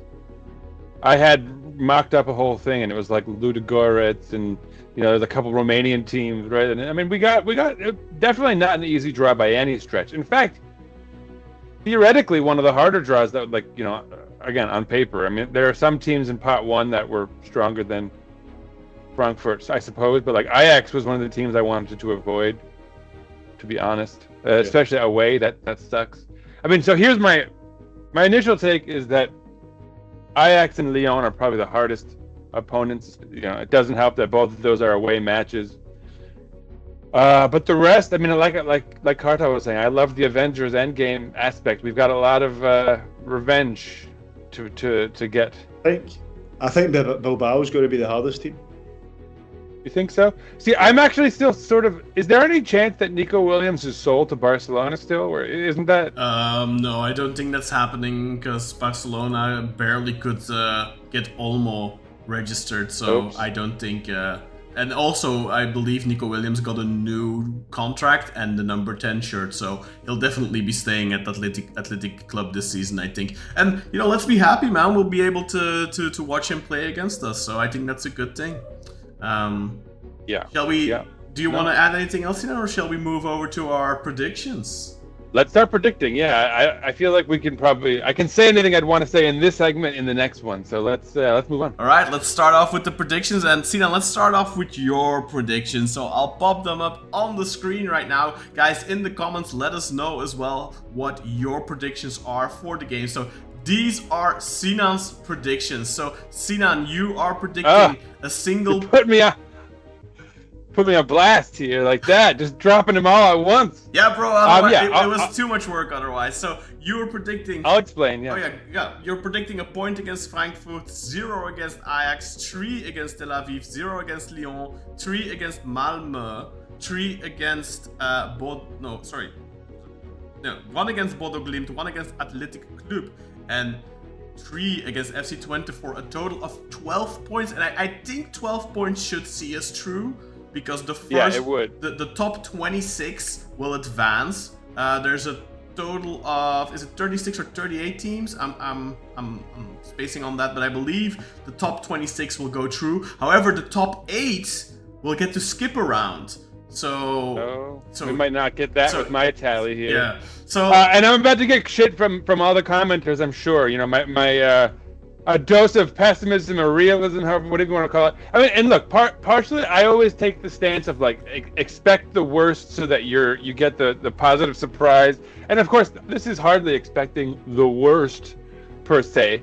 But let me, I'll walk you all through it. So basically, here's my thinking: Frankfurt at home, and I'll be 100% honest. I thought these were in order of when we were playing. So I was like, okay, it's our first match. We're gonna have nerves. It's on paper a very tough team that's coming off of a very successful spell, but they're on a downturn. Bundesliga side. I thought I would be conservative with that one and give us just a point. Ajax on the road, like I said, for me that's probably the hardest team, and it's away. Tel Aviv at home, I hope we win that one easily. There's talk of us like, someone was asking, don't we have to move this because they did it for basketball?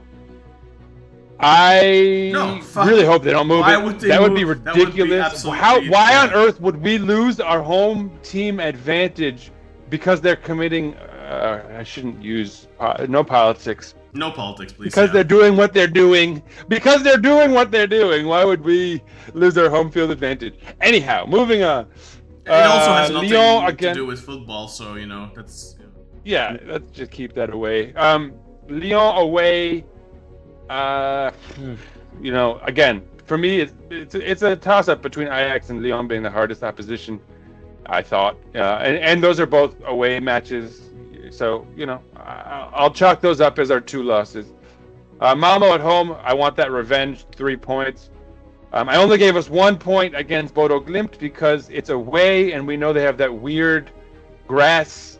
Fake grass situation. So that's always a little bit difficult. That's why I'm erring on the side of caution there. I hope we get the 3 points and we, smack them in the face. But, whatever. It is what it is. Athletic Club at home should be tough. I wanted to give us a point so that I could bring up that I thought Nico Williams could still get sold, but apparently that might not be happening. That might be the way. Maybe I've gone. I'm too bold here. And then, I want us to get 3 points against Twente. I hope we can. Yeah. Okay, that's it. I'm just going to fade the chat away for a little bit so we can clearly see. So we can see Kartal. Kartal's tally. Kartal, your predictions, I'm going to pop them up on the screen, and you can take us through them, dear sir. Yeah, so Frankfurt at home. Just Frankfurt obviously won the Europa League 2 years ago, but they're not a team that's in and about.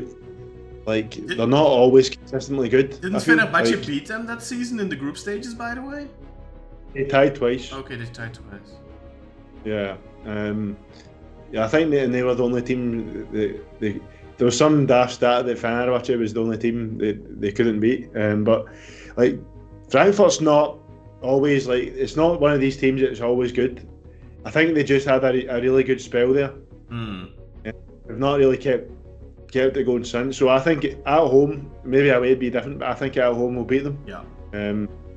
Ajax so far don't seem to be the Ajax of old. Especially last season, they had a bit of a disaster like we did in the league.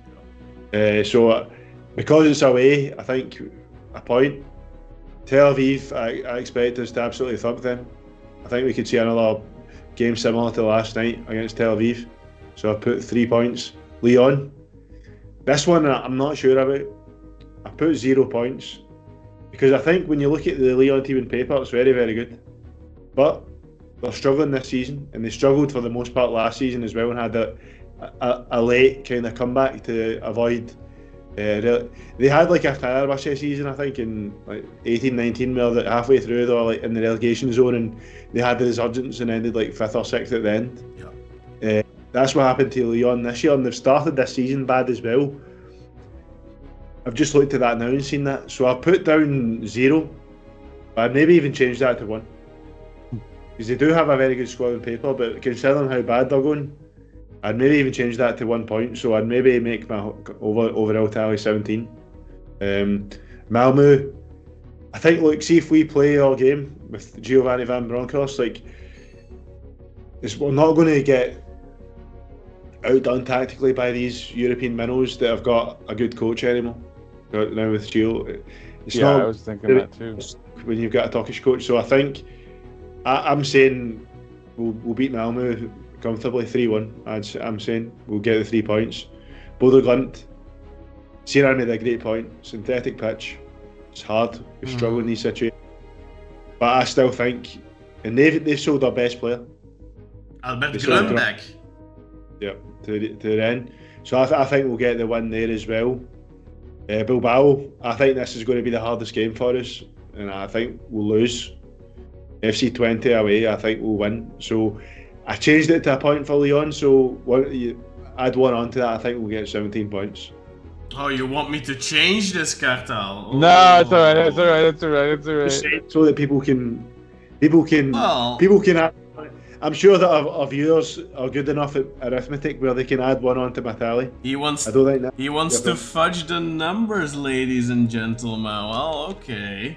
There you go. Look at this number fudger over here. There you go. Are you gonna add 1 to the Lyon tally? People are gonna question our math skills if you don't. Yeah. Did I not? I did. Didn't I not? Wait. Not to Lyon. Wait, what did I Not change? to Lyon. What the fuck did I change then? You changed the final number, but you didn't change the Lyon number. I deleted a 0. Was it the Athletic Club maybe? Yeah, you did, yeah. I see what you did. Oh, yeah. so the Athletic Club, you still think we're losing that? Yeah, and Yeah, then, he thinks that's 0, but okay. 1 for Lyon. Alright. there we go. Alright. Oh, see, Kaan, you could have done them 1 by 1. Now you're revealing. I could No, have. I'm I could. That's a good point. I could have just typed it like such. I was thinking, how do I do this? And then I was like, it's gonna be. Right. I'm gonna have to put too many numbers. It's gonna be too complicated. I'll just do it like this. Okay, lesson No, it's learned fine, for it's next fine. time. All right, and then finally, by the way, guys, keep the comments coming. I'll pull those comments back up momentarily, but just as soon as we finish this. So finally, my thought process. Bam! I am on par with Kartal for the most part. So Frankfurt, I am going mostly off of what Yasin told me, that they're not in great shape this season, and we are playing at home. So I think that that's a game we should be able to win. Ajax, right now, Ajax are not very good. They struggled to get past Panathinaikos and to even get to this point. They were very poor at home against Panathinaikos. They actually lost over 90 minutes, but won on penalties. I have not yet got the impression that they are back. They also lost a game in the league already, I think against Willem II, if I'm not mistaken. So yeah, Ajax aren't looking great yet under Farioli. So this is purely going off of our current form, their current form. I think we have a good chance at winning there. Obviously, it's an away game, and I'm being very optimistic here. This is still Ajax. Okay, maybe they're not going to have a world-beating season, but at the end of the day, it's still Ajax. But I'm not taking this too seriously, so I put 3 points. Also very nice, Wout Weghorst signed for Ajax just now, so we'll be seeing him again. It's a shame that this is an away game and not a home game. I think I would have loved to see Weghorst come back to the Beşiktaş Stadium and get a reception by the crowd. I was actually super disappointed we didn't get Lazio Roma. I would have loved to have had Lazio away, so Ciro could have gone back to the Olimpico to play against Lazio. I didn't think about that. Yeah, we were actually, it was either gonna be Lazio or Ajax that we were gonna draw. That was the last two teams remaining, and unfortunately we got Ajax. I would have preferred Lazio. And then Maccabi Tel-Aviv, again, I don't know a lot about the team yet, but I think we play at home, so we should be able to win that match. Hopefully we do. I will be interviewing, of course, somebody for all these teams in the not so distant future. So hopefully we'll get to know a little bit more about Maccabi Tel Aviv. But for now, my thoughts remain the same. Then I have 0 for Lyon, and honestly, I think that was me just being a little bit nostalgic because they were so good when we played them last time. And that's a long time ago, obviously. They're coming off of a poor season, or not a great season at least. They haven't made a great start to the season. But I still think with the quality that they have that they will be tough. I wouldn't be surprised if we take a point there. Hell, I wouldn't be surprised if we win there. But I also wouldn't be surprised if we lose. So I'm going to keep my 0. I'm not going to fudge the numbers like certain people midway the contest or whatever this is. This is not really a contest, but whatever.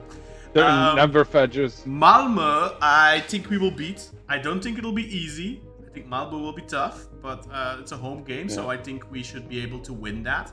Bodo Glimt away, very tough. We saw that last season. That artificial pitch doesn't help either. We struggled with that against Lugano. Depending on when we play them, it might be super duper cold. So. Oh crap! Yeah. True. So let's hope we play these guys first. So it's not super cold yet. Although you do have to keep in mind this continues into February, I think, this schedule. I'm not 100% sure. Oh, I didn't even think about that. So it continues. So it goes through the winter break. It continues after the winter break.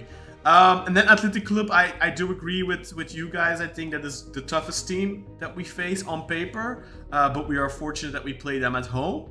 Athletic Club away is super, super tough. Because they have this Basque aura. Of course, they're a Basque only club, and they're like they have this fortress.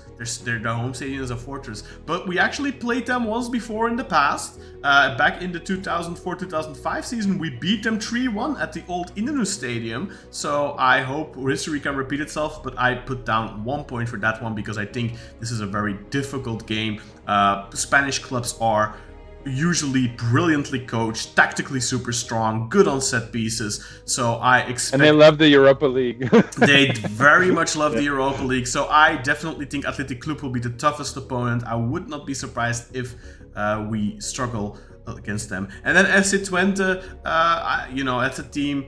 with all due respect, I think Twente is a fantastic club. I think they are a great side in the Eredivisie. But if we want to get out of the league stages, that's a team we should probably be beating. At the very least not lose, but I think we should be able to beat them going off of Fenerbahce's results against them last season and also going off of their results so far in Europe against Salzburg and the likes. I think we should be able to beat FC Twente. So I think we got relatively lucky with the draw. I don't agree that this is a super duper tough draw because we have Frankfurt at home. I think that's positive because away they probably would, would be more of a... looking at this list, the only team I would have preferred to have at home, I guess you could say Bodo Glimt and Twente are two teams you would prefer to have at home because you have a much better chance at beating them. Yeah. But I think I think especially Twente is a team you should also be able to beat away. Bodo Glimt, it's a team you should be able to take a point at least away. Frankfurt, I think, would have been tougher away and more likely a loss. So I don't think this is such a bad draw at all. And with 17 points, look, if we can get 17 points, I think that can put us in the running for the top 8 easily. More conservatively, 13 to 15 points should definitely see us through. And I even think that the 12 points you gave, Sinan, that should be enough as well. I think to see us through as well. But yeah, I did a football manager simulation run, and it seems like 9 points gets you through in most instances. So yeah. Let's get those. That's all I have to say. Let's get those comments back up. There they are. They're back. They disappeared again for a second. I don't know what was up with that. So let's see. Maybe we should get to the comments, see what people think about the draw. Yeah. All right, let me dive in. So we've got, I'll skip that own goal thing. So, as I said on Patreon, Maccabi Tel-Aviv playing Europe's a disgrace, and I'm happy to have drawn them. we're not going to do politics, but yeah, it is what it is. Happy about Eintracht Frankfurt, though. Carlito says BJK played 6 times against Ajax and never won. Let's change that. That backs up my maybe prediction. Ajax coach Farioli is what I think his name is, but knows the Super League very well as former Kasımpaşa and Alanya coach. True also, and obviously Weghorst. Jason says not terrible. Grey Wolf suggests we're gonna get 15. Alper says 14. Jason, I only predicted 1 more point. Sinan 13. So I guess I'm not being shaded in the group chat this time around, which is nice. Yeah, to be I was expecting someone to rip through you again, Sinan. I know. I was like, I've done it again, and then you guys had such hopeful ones. I was like, oh, that's it. I'm toast. I mean, I definitely think that 17 points on Kartal and Mine's part is very optimistic. Yeah, you know me. I'm always trying to like really. It's like a serious thought exercise for me. Yeah, my Yeah, anyway, I asked you to give me those scores like hours ago, and it took hours to get them back to me. So I bet you were like thinking about it for like. Oh. I was literally puzzling over this shit. Exactly, man. You were simulating. You were like running the game in Football Manager, like. I had FM. No, I wasn't. No, but I really was. Thinking about it all, like especially like who's home, who's away, and all of that. Like the Bodo Glimt thing for me is worrisome just because of the pitch, and we know just knowing our own history and all that. Anyway, a correction by the way by Finnish Kebab, it's the top 24 that goes through, not the top 26. Yeah. So out of the, I believe I guess it's 36 teams, and the top 24 go through. So the bottom 12 they get eliminated, but the top 8. From that top 24, they actually get to skip around, and then numbers 9 till 24, I suppose, have to play playoffs. Yeah. Finnish Kebab says Athletic Bilbao and Eintracht are the best teams here at the moment. So he's taken Lyon off that list. He says Bodo away in Icefield is tough too. Yeah, we all agree on that. That's gonna be awkward. And as you said, top 24 goes through. Alio says we need bold spirit. We will beat them all. Sure, but that wasn't what I was doing here. I was trying to really, be serious and realistic and thorough in my analysis. Next, Jason, Frankfurt away would be a loss. The atmosphere is electric, easily amongst the best in Europe. So it's good we didn't get that. That's good news. So yeah, no, I mean, I don't know, guys. I feel good about this. I'm thrilled. I'm excited. I love the Europa League. I love the Conference League. For me, these are really fun tournaments that I think, in the same way that I don't have like a favorite Premier League side, I feel like people, feed into the narrative that's fed to us by the media too often and kind of, glom onto these leagues that get a certain amount of coverage because they have X amount of money. And that's the true same thing with the Champions League relative to the Europa League and the Conference League. And I, for one, have always loved these competitions where you kind of discover new teams sometimes, and you develop these little sub rivalries like now we have with Lugano apparently. So no, I enjoy these tournaments a lot, and I'm very excited about the Europa League. I hope, and I'm sure, Kaan, you're going to probably find some fun interviews as we prepare for these matches, and that's always fun as well. Still thinking about how I'm going to put it all together and know how I'm going to release it. But I've already gotten in contact with a bunch of people, and I'm still looking for a few, but I'll sort that out in the coming days for sure. When I was doing the podcast alone for a little while, I had a lot of fun doing that same thing when we were in the Champions League actually, and I formed a sort of friendship with the guys over at Ajax Talk, I think is what the name of it is. It's an English Ajax podcast, so we could probably kind of form that thing again, get them involved. They'll probably want to have you on their podcast too, Kaan, if you're taking the reins there. And it's a fun, they're a fun group.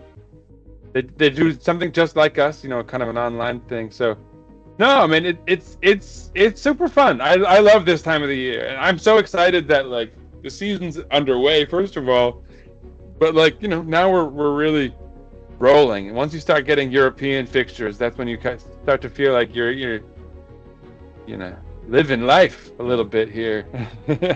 So I'm thrilled. I'm ecstatic about all this. Yeah, just if like one thing I'd actually like to do. I mean, see if I wasn't in the process of like buying a house just now.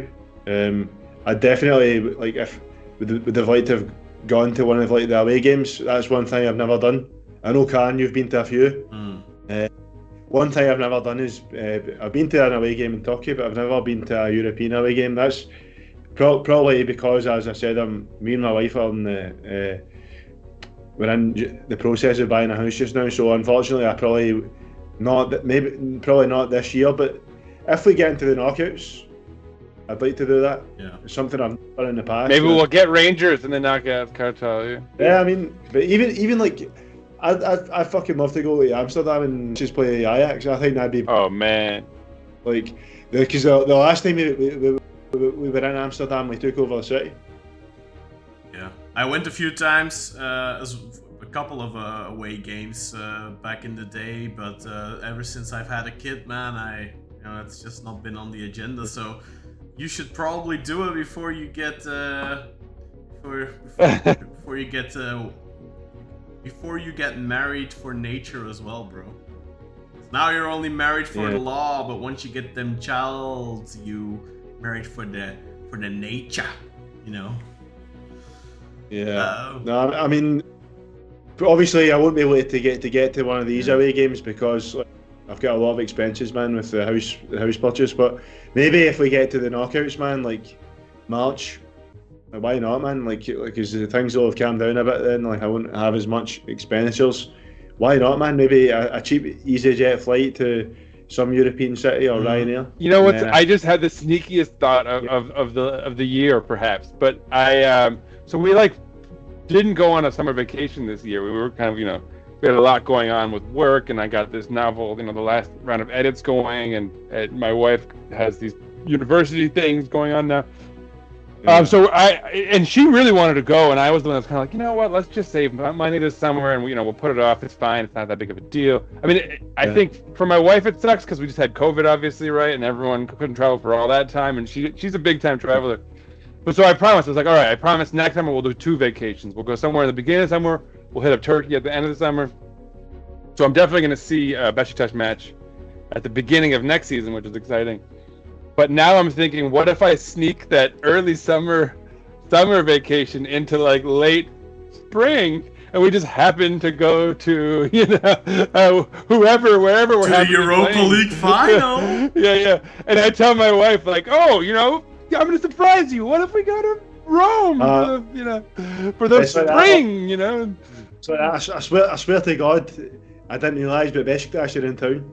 Yeah, I had no idea.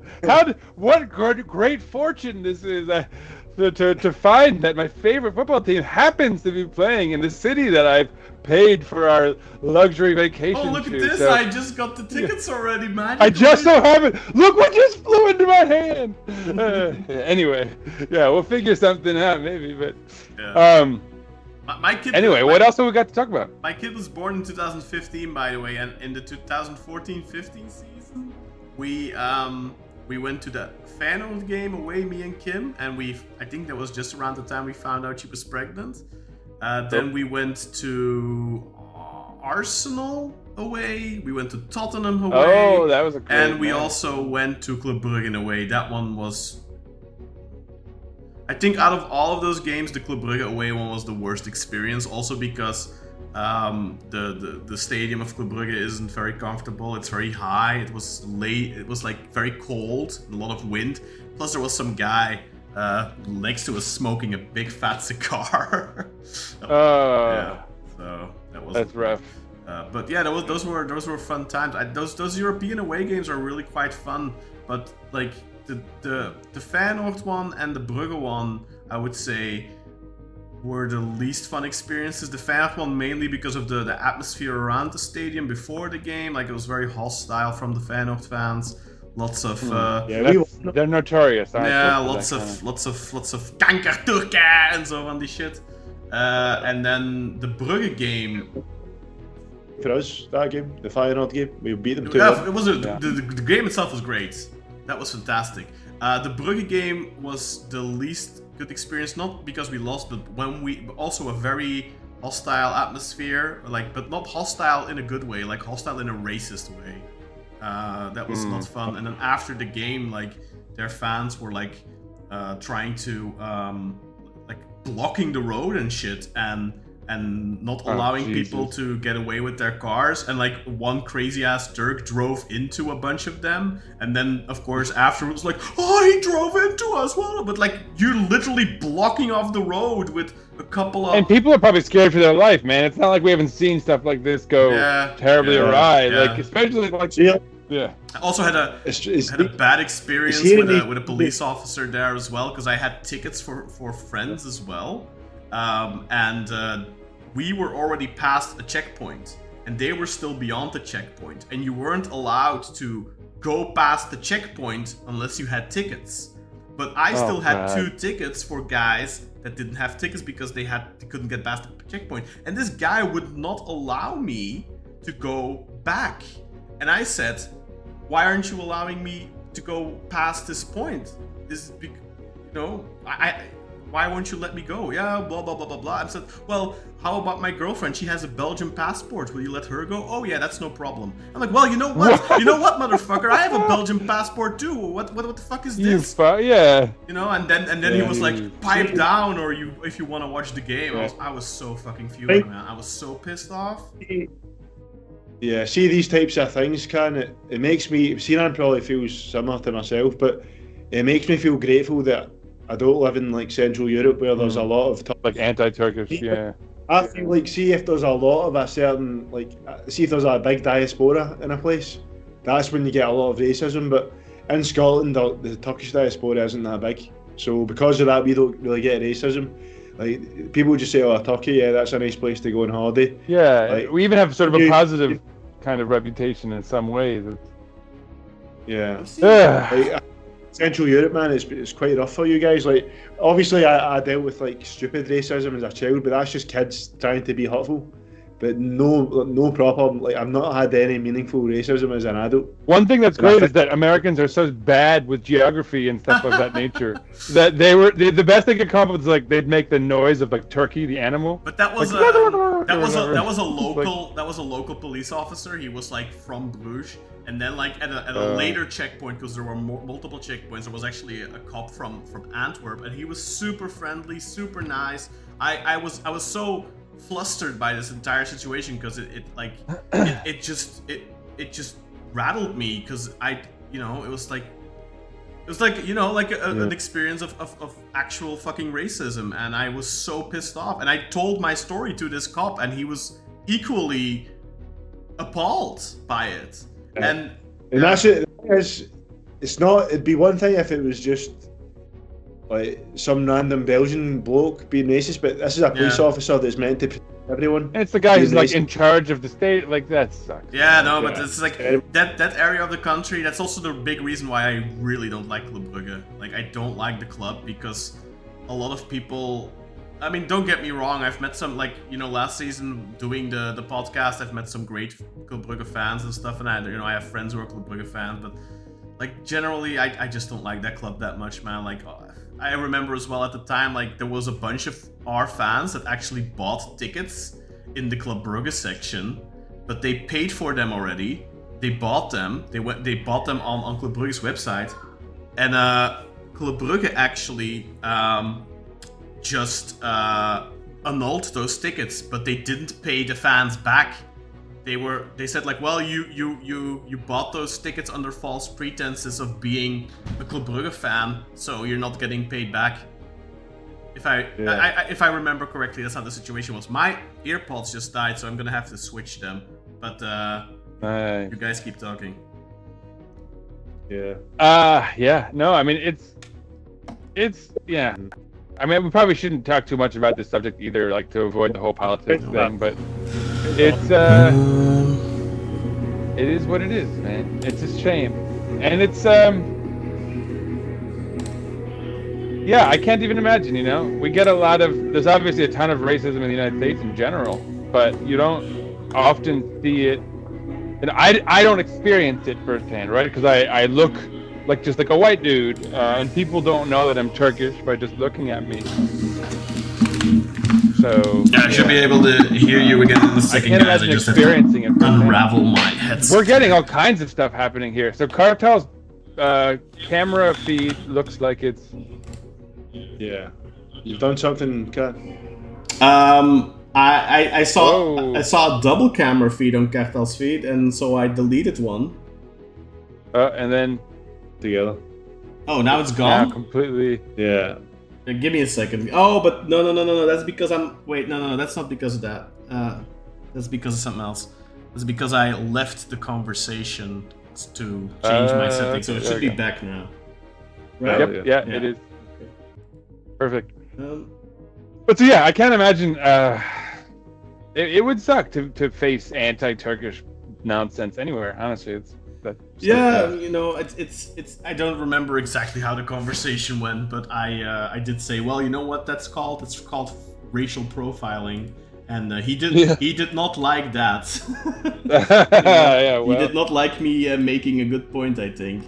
Obviously, Yeah. I was very worked up. I was very upset because, you know, I mean, growing up, you have these I get moments it. where I get you get these, but yeah. I always say, like, in my village where I grew up, I was the black kid because I was literally the most exotic thing there was. Like, the second most exotic thing in my school was my best friend who was half Dutch. That was the most exotic thing besides me. That's funny. So obviously, you know, being half Turkish, that was very out of the ordinary. So they'd be like, so typically in the Netherlands, or sorry, in Belgium, we do this.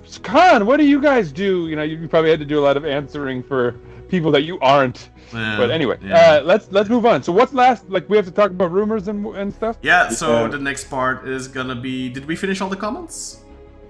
Yes. All right. For the most part. I mean, there was Yeah. a couple that later. Yeah, but we can do that at the end. Yeah, then it's really just talking about the team news that's left. I'm just quickly gonna check on Toya. She's messaged me. No, she hasn't. So we'll have to postpone that for another time. I'm sorry for the false advertising, guys, but she had a physio appointment and stuff like that. And she had some other stuff that she needed to take care of. So we will reschedule that. So we still have the team news to talk about, and then very briefly talk about Sunday's game. So in terms of team news, of course, we already talked about this in our last episode.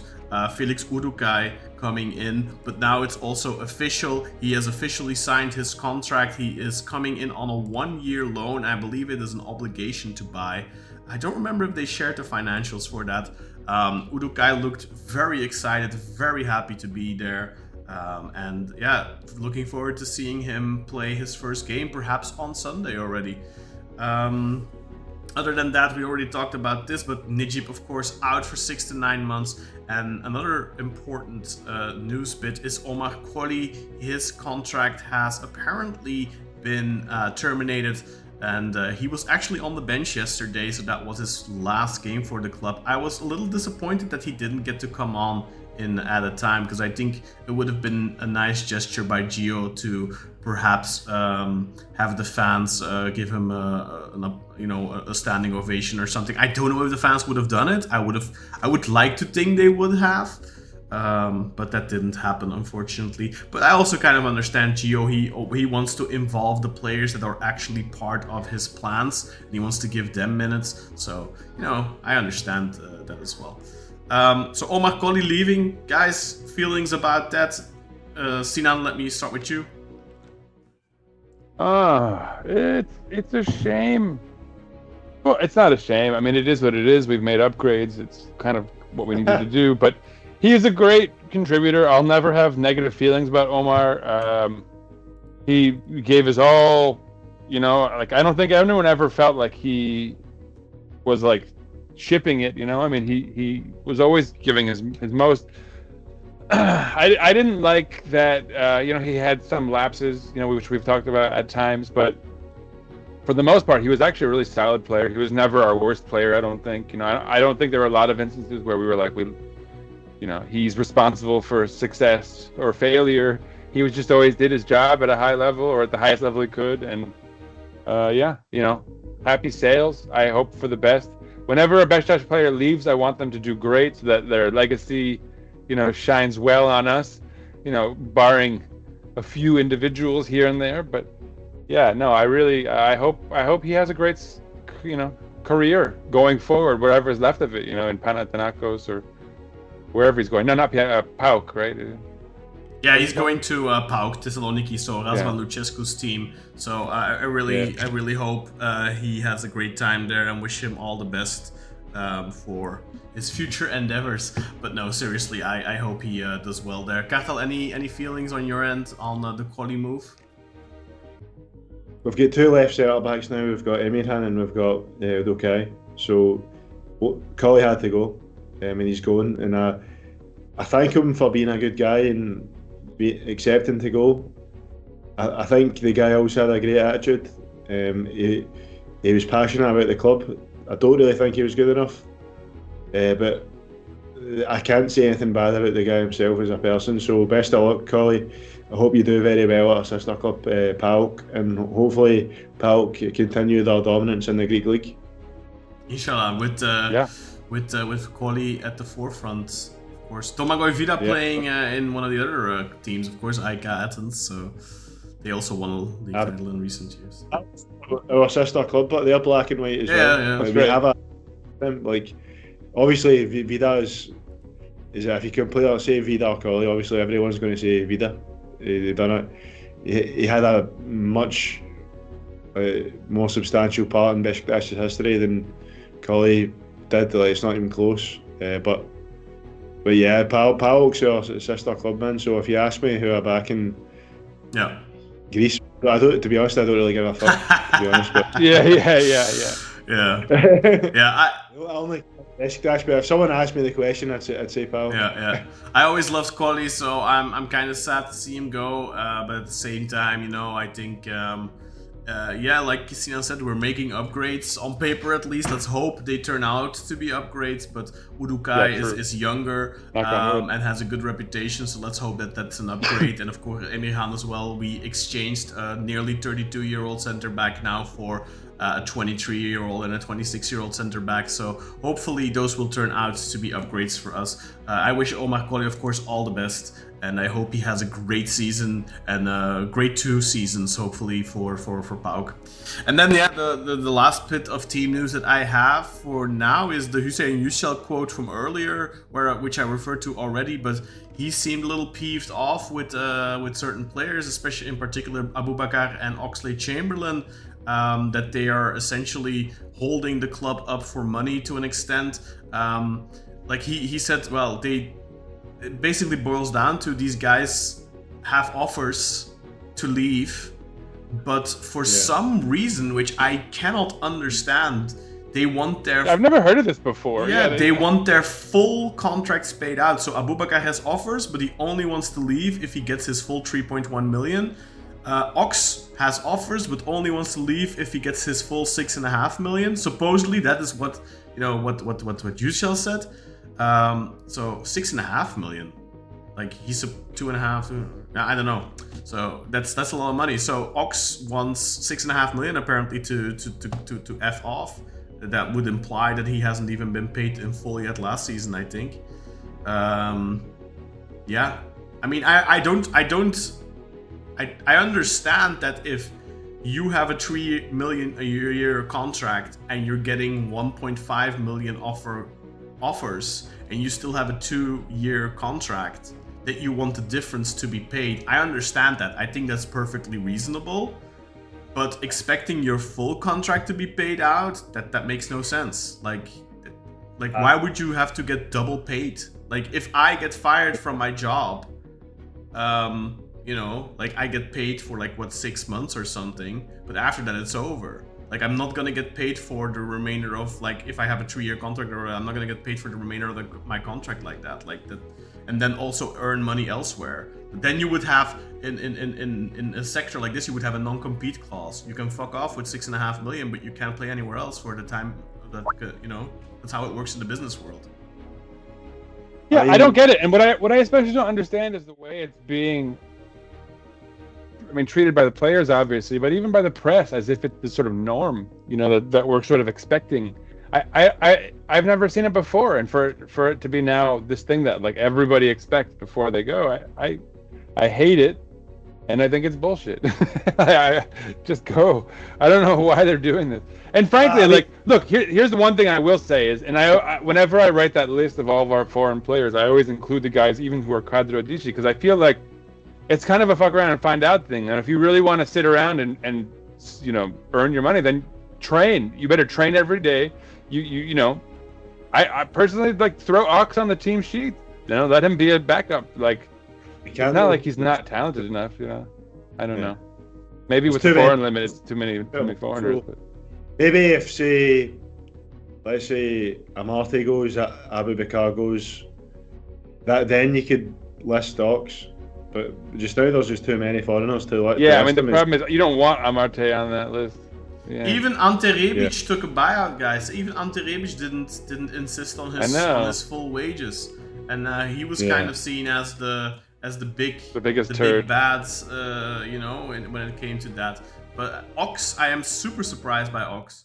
I thought he was a guy that still had ambition to play football. But if his stance is pay me everything or I'm not leaving, well then, you have a situation where the next 2 years you're getting paid. But as far as I know, Ox has a young child back at home with his wife or girlfriend. I don't know if they're married, but she has a career. She's an artist. She's a singer in the UK. So she is actually still living in the UK with their child, who is, I think, only like a year old or something. I'm not 100% sure, but it's still a very young child. So I don't quite understand why you are playing this hard. Because look, you can definitely get the severance package. If you're getting an offer from, say, Sunderland or Southampton or whatever, and they're offering you 1.2 million a year, I understand that you kind of want to bridge that gap between the 3 million that you essentially earn here. But you want to get everything? That makes no sense. Don't you want to be... if you're not going to be... I understand if you make the sacrifice because you are hungry and you want to play football. You still want to play football because you believe you still have something to offer, that you go and you take on that adventure. You go to Turkey and you go away from your girlfriend and your child, but you get to play. But now it's sitting on your ass. And what's the plan? I'm sorry, I don't think the club should allow him to then travel to the UK if he's not playing. For me, I'm sorry, if you're staying, you're training with the reserves or some shit. You have to stay here and you have to put in the work. You have to earn your paycheck then. And Uysal even said something along the lines of Abu Bakar not even doing that or something. Obviously, I guess that maybe that was a reference to what's happening right now with his child that's supposedly sick and he went back to Cameroon. I don't want to be the guy on here who's oh yeah, well, is his child really sick? But if there's one guy where you could question that, it's him, because what he's pulled in the past already. I'm not really surprised by Abu Bakar. He's proven in the past that greed is his main motivator in his career. I'm surprised he never signed for Galatasaray or Fenerbahce, quite frankly, because what he's pulled already. But I'm really disappointed in Oxford in particular. And you know what? I would not be surprised if the story we're getting is not the full story, and perhaps Ox is because Uçan mentioned 6.5 million, right?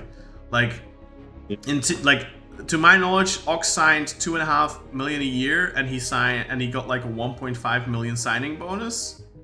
So that's over 3 years. So it's 3 million a year. So for 2 years, he would be getting 6 million then. So and Uysal said 6.5. Now maybe he's exaggerating slightly, but otherwise that would imply that he hasn't gotten his signing bonus yet from last season or something like that. He hasn't been paid in full. Something. Yeah. So that's slightly concerning. But yeah. No. I saw a tweet from Serjan while we were recording, or while we were live already. He said something that the window for Ox to go to the UK is closed. I don't know why he tweeted that, because the window is still open for another 24 hours, I think, right, Kartal? Oh, it's at half, and it shuts in an hour and a half. Oh, it shuts in an hour and a half. Okay, I thought it shut on the 1st of September. Okay. The 30th at 11 o'clock British summer time, which is an hour and a half away. Right. Well, 1 hour and 28 minutes if you want to be exact. Holy crap! Yeah. So that means that he's going to be stuck with us basically Or he goes somewhere else. You know, he could go to Ajax. Oh, Ajax, right? Ajax was interested. Yeah, but I think that's bullshit. That doesn't sound. Probably. Like maybe does the window in Scotland close as well? Because like Rangers or Celtic would be. Maybe. Wasn't he also linked to like a French team or something? That shuts on the 30th as well. Ox as well. Celtic would never sign Ox. No. It's not a Celtic move. I could see Rangers doing it, Yeah. but not Celtic. Celtic would never sign a 31-year-old injury-prone player. Celtic always invest in youth. Did you not see they signed a young centre mid from Augsburg for 11 million? No. No. I only noticed that Rangers signed Brian Prupper from Twente, I think. Twente? Right. It was like Celtic, 31 and then he got injured. Celtic don't spend money on old players, man. They'll always invest in younger prospects. This is their record signing. This guy they've signed now for £11 million. Wow. Apparently, he's a huge prospect from Augsburg. Yeah. This is not a Celtic podcast, Kartal. Yeah, cut it out. Cut it out. Enough. I was just saying as an example because you said I get it. I'm just saying it's not the type of signing Celtic would make. But they were just linked. Do you guys remember what was the second? There was Ajax and was it a French Ajax team? and another team that Ox was linked to, but I think it was probably ending. Or something. Yeah. But yeah. So anyway. But yeah, like it just doesn't make sense to me why he wouldn't go back to even the championship or something. It just doesn't make sense to me. Like, he's made a lot of money in his career already. And, you know, I've made this argument in the past for Cenk that, you know, a lot of money is not always a lot of money. Yeah. But, like, I don't know, man. Like, this is choosing to be at least 12 more months away from your child and family, or at least 9 months, or the most of 9 months. And on top of that, like, you're not gonna play any football for 12 months. So what's the chances of, well, 12 or you know, until the winter break or whatever, but what are the chances of clubs coming in for him then when he hasn't been playing for a year? Like, he's only hurting himself. And then the chances are super small a club is gonna come in for him in the summer.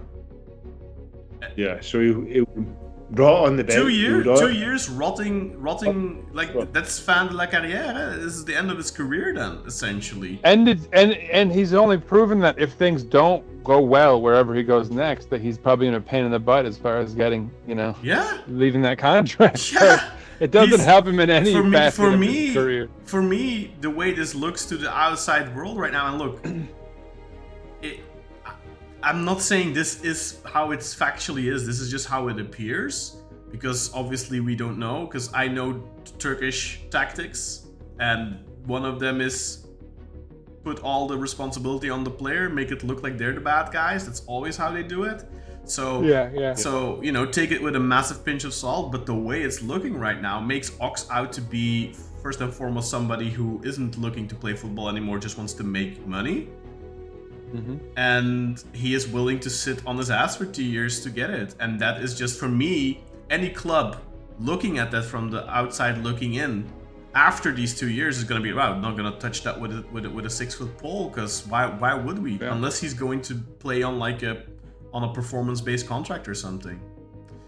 But yeah, and just to tie that into the comment right there from Alio, he said Abu should not be paid and stay at the bench for whole season. I hope this will kill his career. The problem, like with Ox, that there's a career to be killed. With Abu, it's probably already, like, he's what, 33, going to be turning 34. Like, he's just screwing us over, and it's kind of what you expect. But with Ox, as you say, Kaan, I think he's also the one that disappoints me too, because you didn't expect I expected more from Ox for sure. But with Abu, he still has an international career though. Like, he still has an international career with Cameroon. So, but like the problem is, you cannot do that. You cannot not pay him, because the only thing that will come out of that is a CAS case, and we'll be fined. We get sued. And we'll get sued, and we'll end up maybe even getting a transfer ban out of it. I think the problem is in the footballing world. It is a very dirty world. I'm not saying the club should have all the power, but right now the players have too much power. I don't think there's a lot of industries in the world where you can just write out a contract like that if you're not performing to satisfaction. You know, like there's not a lot of like if like it doesn't work like that. Unless, if I start performing really badly in my job, I'll get a warning, and then if I continue, I'd be warned again. Then the third time, I'd be sacked. But that doesn't happen in football. Yeah. Like these guys, just are guaranteed to get paid for the duration of their contracts, and I don't think that's right. No, I don't think it's entirely right either. I do understand as well the aspect of the player. You have to keep in mind a footballer's, an athlete's career is very short. They give up a lot in order to do this. They give up a career essentially. Like otherwise they'll have to go and study when they're like 35, 36, 37 or whenever they retire, right? Like they give up a lot, so I understand they need to have certain safeties. But I think it would be much better if there was a system with where all clubs contribute towards like a pension fund or something. So every player in the world, every professional player in the world would get like a pension, but clubs are entitled to terminate contracts with like a maximum of like 1 year payout or something like that. I think that would be acceptable. Obviously, that for the Abubakar situation, that doesn't change anything. But like at least for like a player like Ox, for example, where you're still stuck to 2 years, like you would be entitled to terminate his contract with like, you know, only having to pay out like a year or something. Like take Veli Kavlak, for example, like when he got his career-ending injury, he still had like 3 years left on his contract, and we were forced to pay out his full contract, even though his career was over. He played like 8 games in the 3 subsequent years or something for us. Like his career was over, and I don't think that's right. I don't think that's. Yeah, I think then there should be a form of insurance or something that covers that, because that's not right that a club is for both club and player. Yeah, it's not fair. And that's also something where I'm very surprised actually Beşiktaş brought him back as a youth player now, because he I was going to say because he's as a youth coach, because he ended up suing the club for that money, and I understand where he's coming from because his career was over when he was like 28 or something, but. Yeah, I have double feelings about that, honestly. Anyway, that is of course not for us to decide, and we are just fans and we're speculating. And obviously we look at it from the perspective of the club more so than the perspective of the player. And I completely understand and respect that players. We love the players, you know, so that's why we are biased to the degree. Because the other side of the coin is.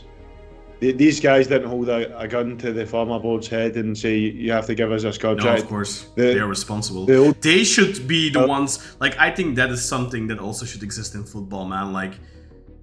Hold the previous management accountable. Yeah, they should have some accountability, man. Like... I know that's not realistic, but... Yeah. Especially if you... In clubs that have the socio system...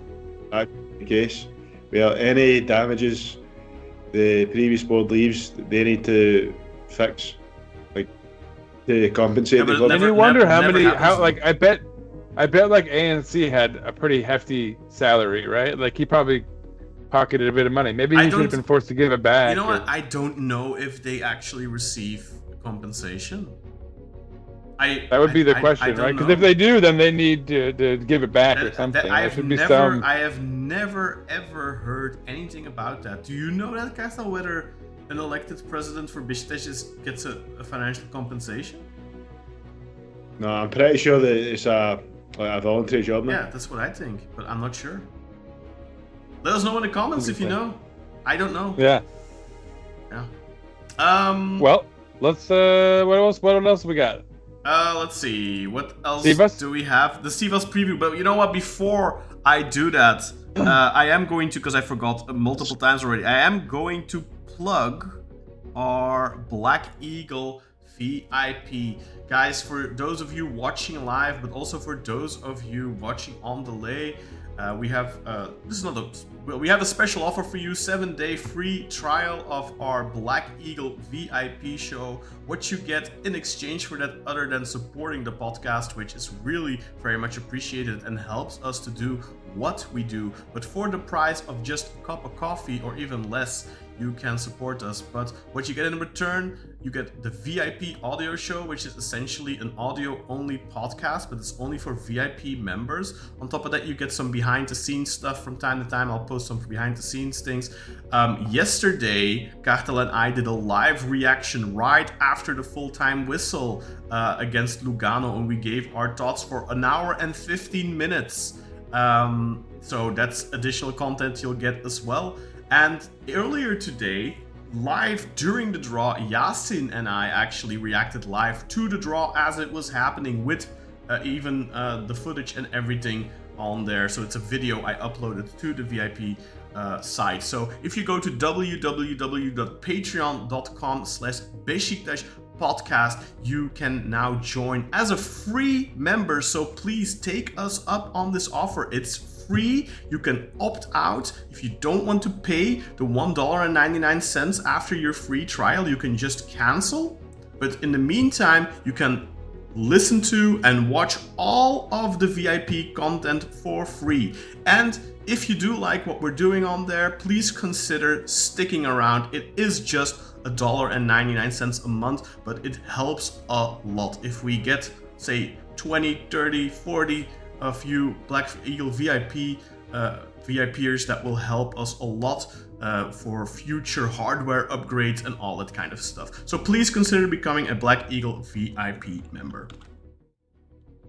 All right, boys, so that's so much for paying for the potatoes and the meat on our table. Doesn't make any sense. But let's talk briefly about the game on Sunday. So Sunday at 21:45 local time, or rather 20:45 for me, Central Europe, or for you, Sinan, I believe that would be quarter to 5? Quarter to 3, 2:45. Oh, quarter to 3 in Eastern time in New York, and for you, Kartal, of course, that is a quarter to 8 in the UK. We are playing again at home against Sivasspor. Of course, we had the bye week this past week, so we are playing back-to-back home games with Sivasspor again. And after yesterday's exciting performance, after Sunday's exciting performance against Antalya, I mean, can we expect anything less than a win? Sinan, your expectations for Sunday? I expect a win. Sivas has been hardly, burning. I'm looking for a good expression. I'm trying too hard here. Yeah, you get the point. They're not doing anything well. They've just lost to Eyüpspor, for example, in the league. Let me double check here. What have they done so far? They've got 4 points. They drew Trabzon.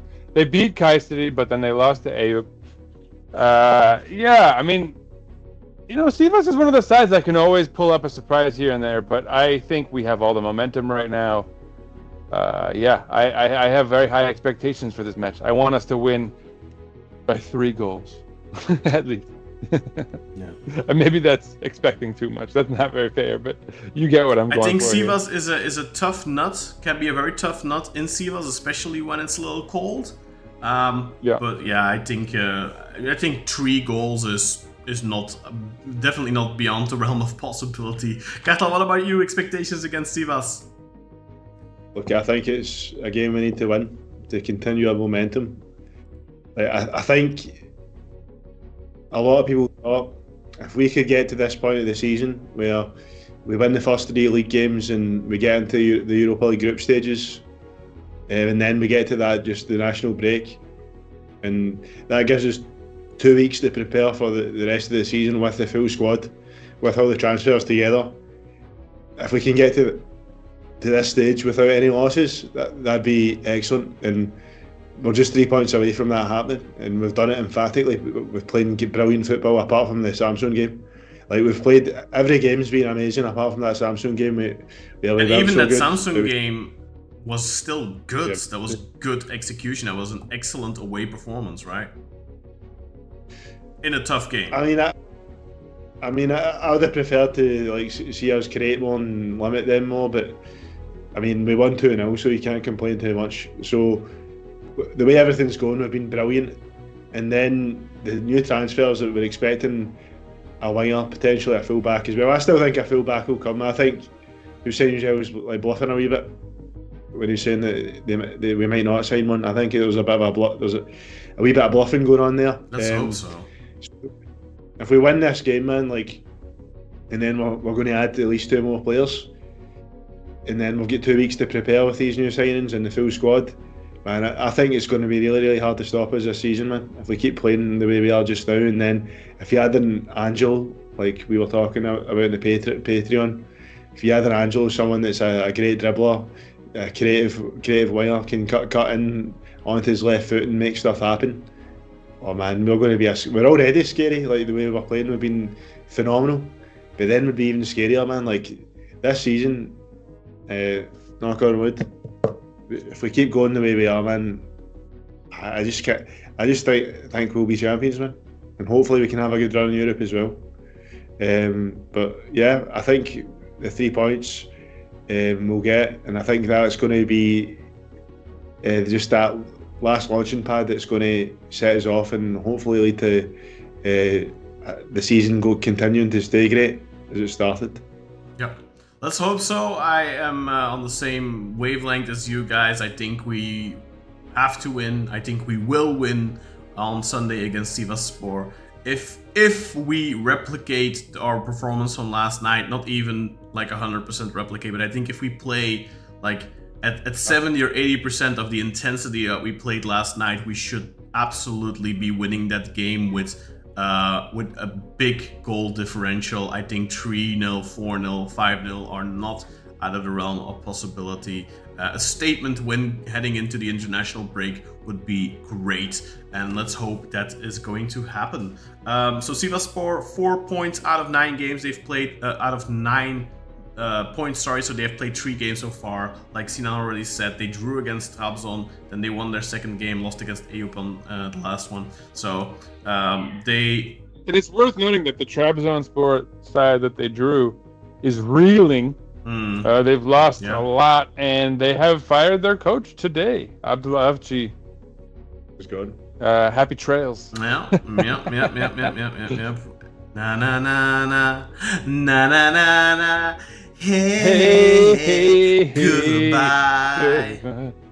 And I think it'd be nice to see Abdullah Avci never get a job at a top 5 team again, because I don't want to see that never guy get a job again. I mean, imagine if somehow he starts like coaching Konyaspor and they slip into Europe again. And then he gets another shot. This man, like, if he ever coaches another team that qualifies for Europe, he should Recep Tayyip Erdogan, because he loves to put his fingers in the pot, in the honey pot of this Turkish football. He should ban Abdullah Avci from coaching European matches. So even if he's your coach, you should be forced to use a different coach for European games. You have to have a backup manager for Europe. Like he doesn't have a license. His license should get suspended for European matches. That is how bad he is. Yeah. Did you by the way know like a few weeks ago, like a week, like 10 days, 2 weeks ago perhaps, like I don't remember what happened, like what bad result they did. I guess they went out against Rapid Wien or something. And so many Trabzonspor fans were insulting him on social media that the Trabzon police took action, and anyone found guilty of insulting Abdullah Avci or the club would get arrested upon entering the Trabzon area. So they were literally starting a war against their own fans. Like, I don't know if the police did it, but like that seems to me like something that was initiated by the club or something like that, because that's ridiculous. It's like, I mean, if your fans, I mean, look, if you are a football manager and you cannot take that type of like get out of the business. What are you? You have no business being in the football industry if you can't take criticism. And yeah, I know Turks like say stuff that they probably shouldn't be saying, and they swear a little bit too much and blah blah blah. Fucking grow a pair, man. Jesus Christ. Yeah, come on, man. Yeah, this whole suing people for it's a weird phenomenon. Yeah. I mean, your brother has gone through a similar thing with the referee that he called Yavşak online, and this guy has been suing him for what, 2 to 3 years? It was since the Alanya game, the 3-3 under Ismail. So like that would open up a door where a referee could intentionally tank a game from a big club just so he can get insulted online by fans, so he can start suing them for because your brother's lucky that he lives in Scotland, but if you live in Turkey, you get sued like this, you have to pay, right? Yeah. So how perverted is that? That literally rewards a referee to fuck over teams with big fan bases, because then he can go on and sue fans find the comments he wants. Exactly, because this guy must have done a freaking, what did they call those searches? When you search your own name?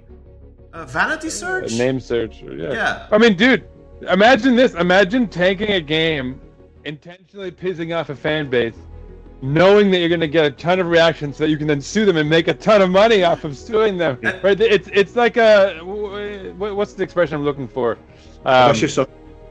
Conflict of interest, right? It's a conflict of interest, man. You can make the people angry so that you can get the reaction you want to then sue them to make money. You can probably make a lot of money that way too. Because who likes a referee who sucks? It's so perverse. And there's a Turkish YouTuber called Jahrein that will just post photos of his mum, just so that people will say shit and then he can sue them. Oh my god! See, there you go. That's exactly the kind of nonsense. That's so pathetic. But does he do that as a meme, or does he do that legit to make money?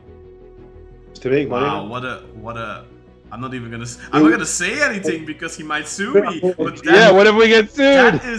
That is like a dress or that something is like so. That. And then people say stuff about his mum, and then he'll sue them and make money off it. That is so pathetic. That is such a pathetic existence. That's even worse than begging people to become VIP members. No, but seriously, that is so bad, man. That's the worst. That's like don't they call that ambulance chaser? Don't they call that entrapment in the US? Isn't that entrapment? Should be. Yeah, it is. Yeah, when you like coax the crime essentially so that you can call foul. Yeah.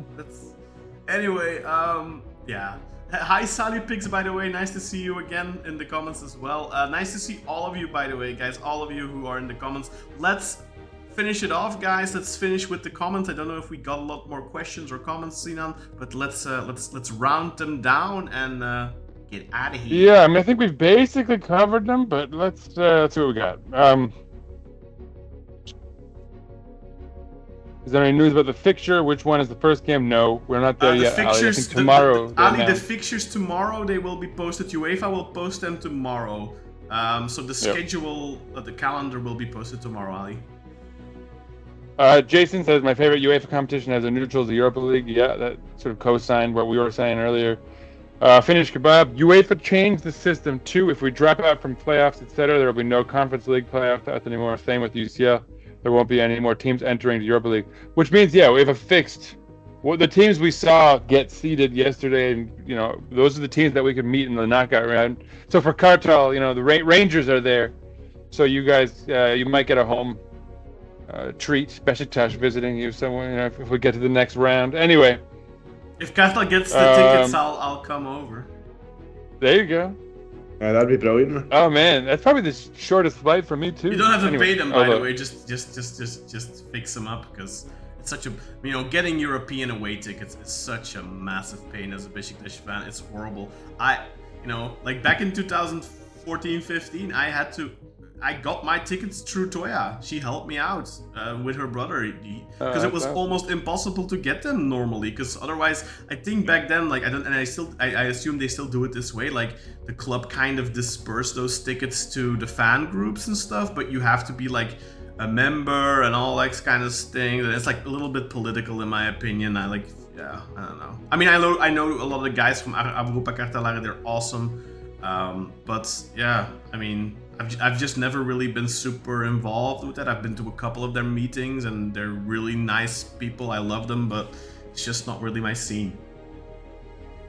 So please keep going. Sorry, Sinan. Continue. Yeah. So Alio says I lived in Belgium. That was enough for me. I think I was talking about the sort of racism stuff we were on about. Yeah. It was. He says I think we still need a right central back. I'm not sure what tie-up will give us. Yeah, I mean that's a debate, but we're in a rough position now. Yeah, it's we'll see. not gonna happen. We might look to get Gurbeci, like cheap guy Turks who are playing somewhere else, or from smaller teams in Turkey That's at this not point. But happening I don't know. No. I think if we still make transfers, it'll be a right winger and maybe a left back. Do not expect any other transfers. I don't see it happening. I really don't. Agree, yeah. You'll have to wait until January. Yeah. Who else is left to unload? The big ones are obviously Amarte, Oxlade-Chamberlain, and Abu. Yeah, those are the big ones. Especially if with Colley gone already, so that's that. Alio, Abu should not be paid. Oh, we did this already. Grey Wolf, remember the ridiculous amount Beşiktaş paid for Tabata? Very shady. Salih picks, like literally as we're signing out. Hey, what's up, guys? the ridiculous amount we paid for Tabata, 8 billion. In part, that was for Ismail Koybaş. No. We paid 5.5 million for Ismail Koybaş. We paid 8 million for Tabata. So 13.5 million in total to Gaziantep that summer. And it was super shady, but also you need to keep in mind, around the same time, we bought Thomas Sivok. And at That's what it was. Yeah, there was time, something else. We reported. I don't remember the exact numbers, but we reported the official number as like 6.5 million euros or something for Sivok, or something like that. Don't quote me on the numbers, but let's say it was 6.5 that we reported to Cap. And then Udinese, the day after something reported, we only paid 4.5. So 2 million went into somebody's pocket. Oh.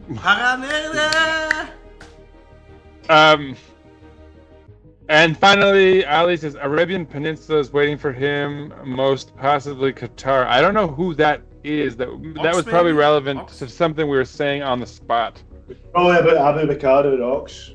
Yeah, well, because he had commented about Abu earlier, but then there was a bunch of stuff between. Abu Bakar and Ox seem to not be budging. Like they're perfectly fine just sitting out their contracts and earning a collective 3.4 plus 3.1. That's 6.5 plus 6, 12.5 million euros over the next 2 seasons for those. And Tabata still plays, which Jason said, and that's true.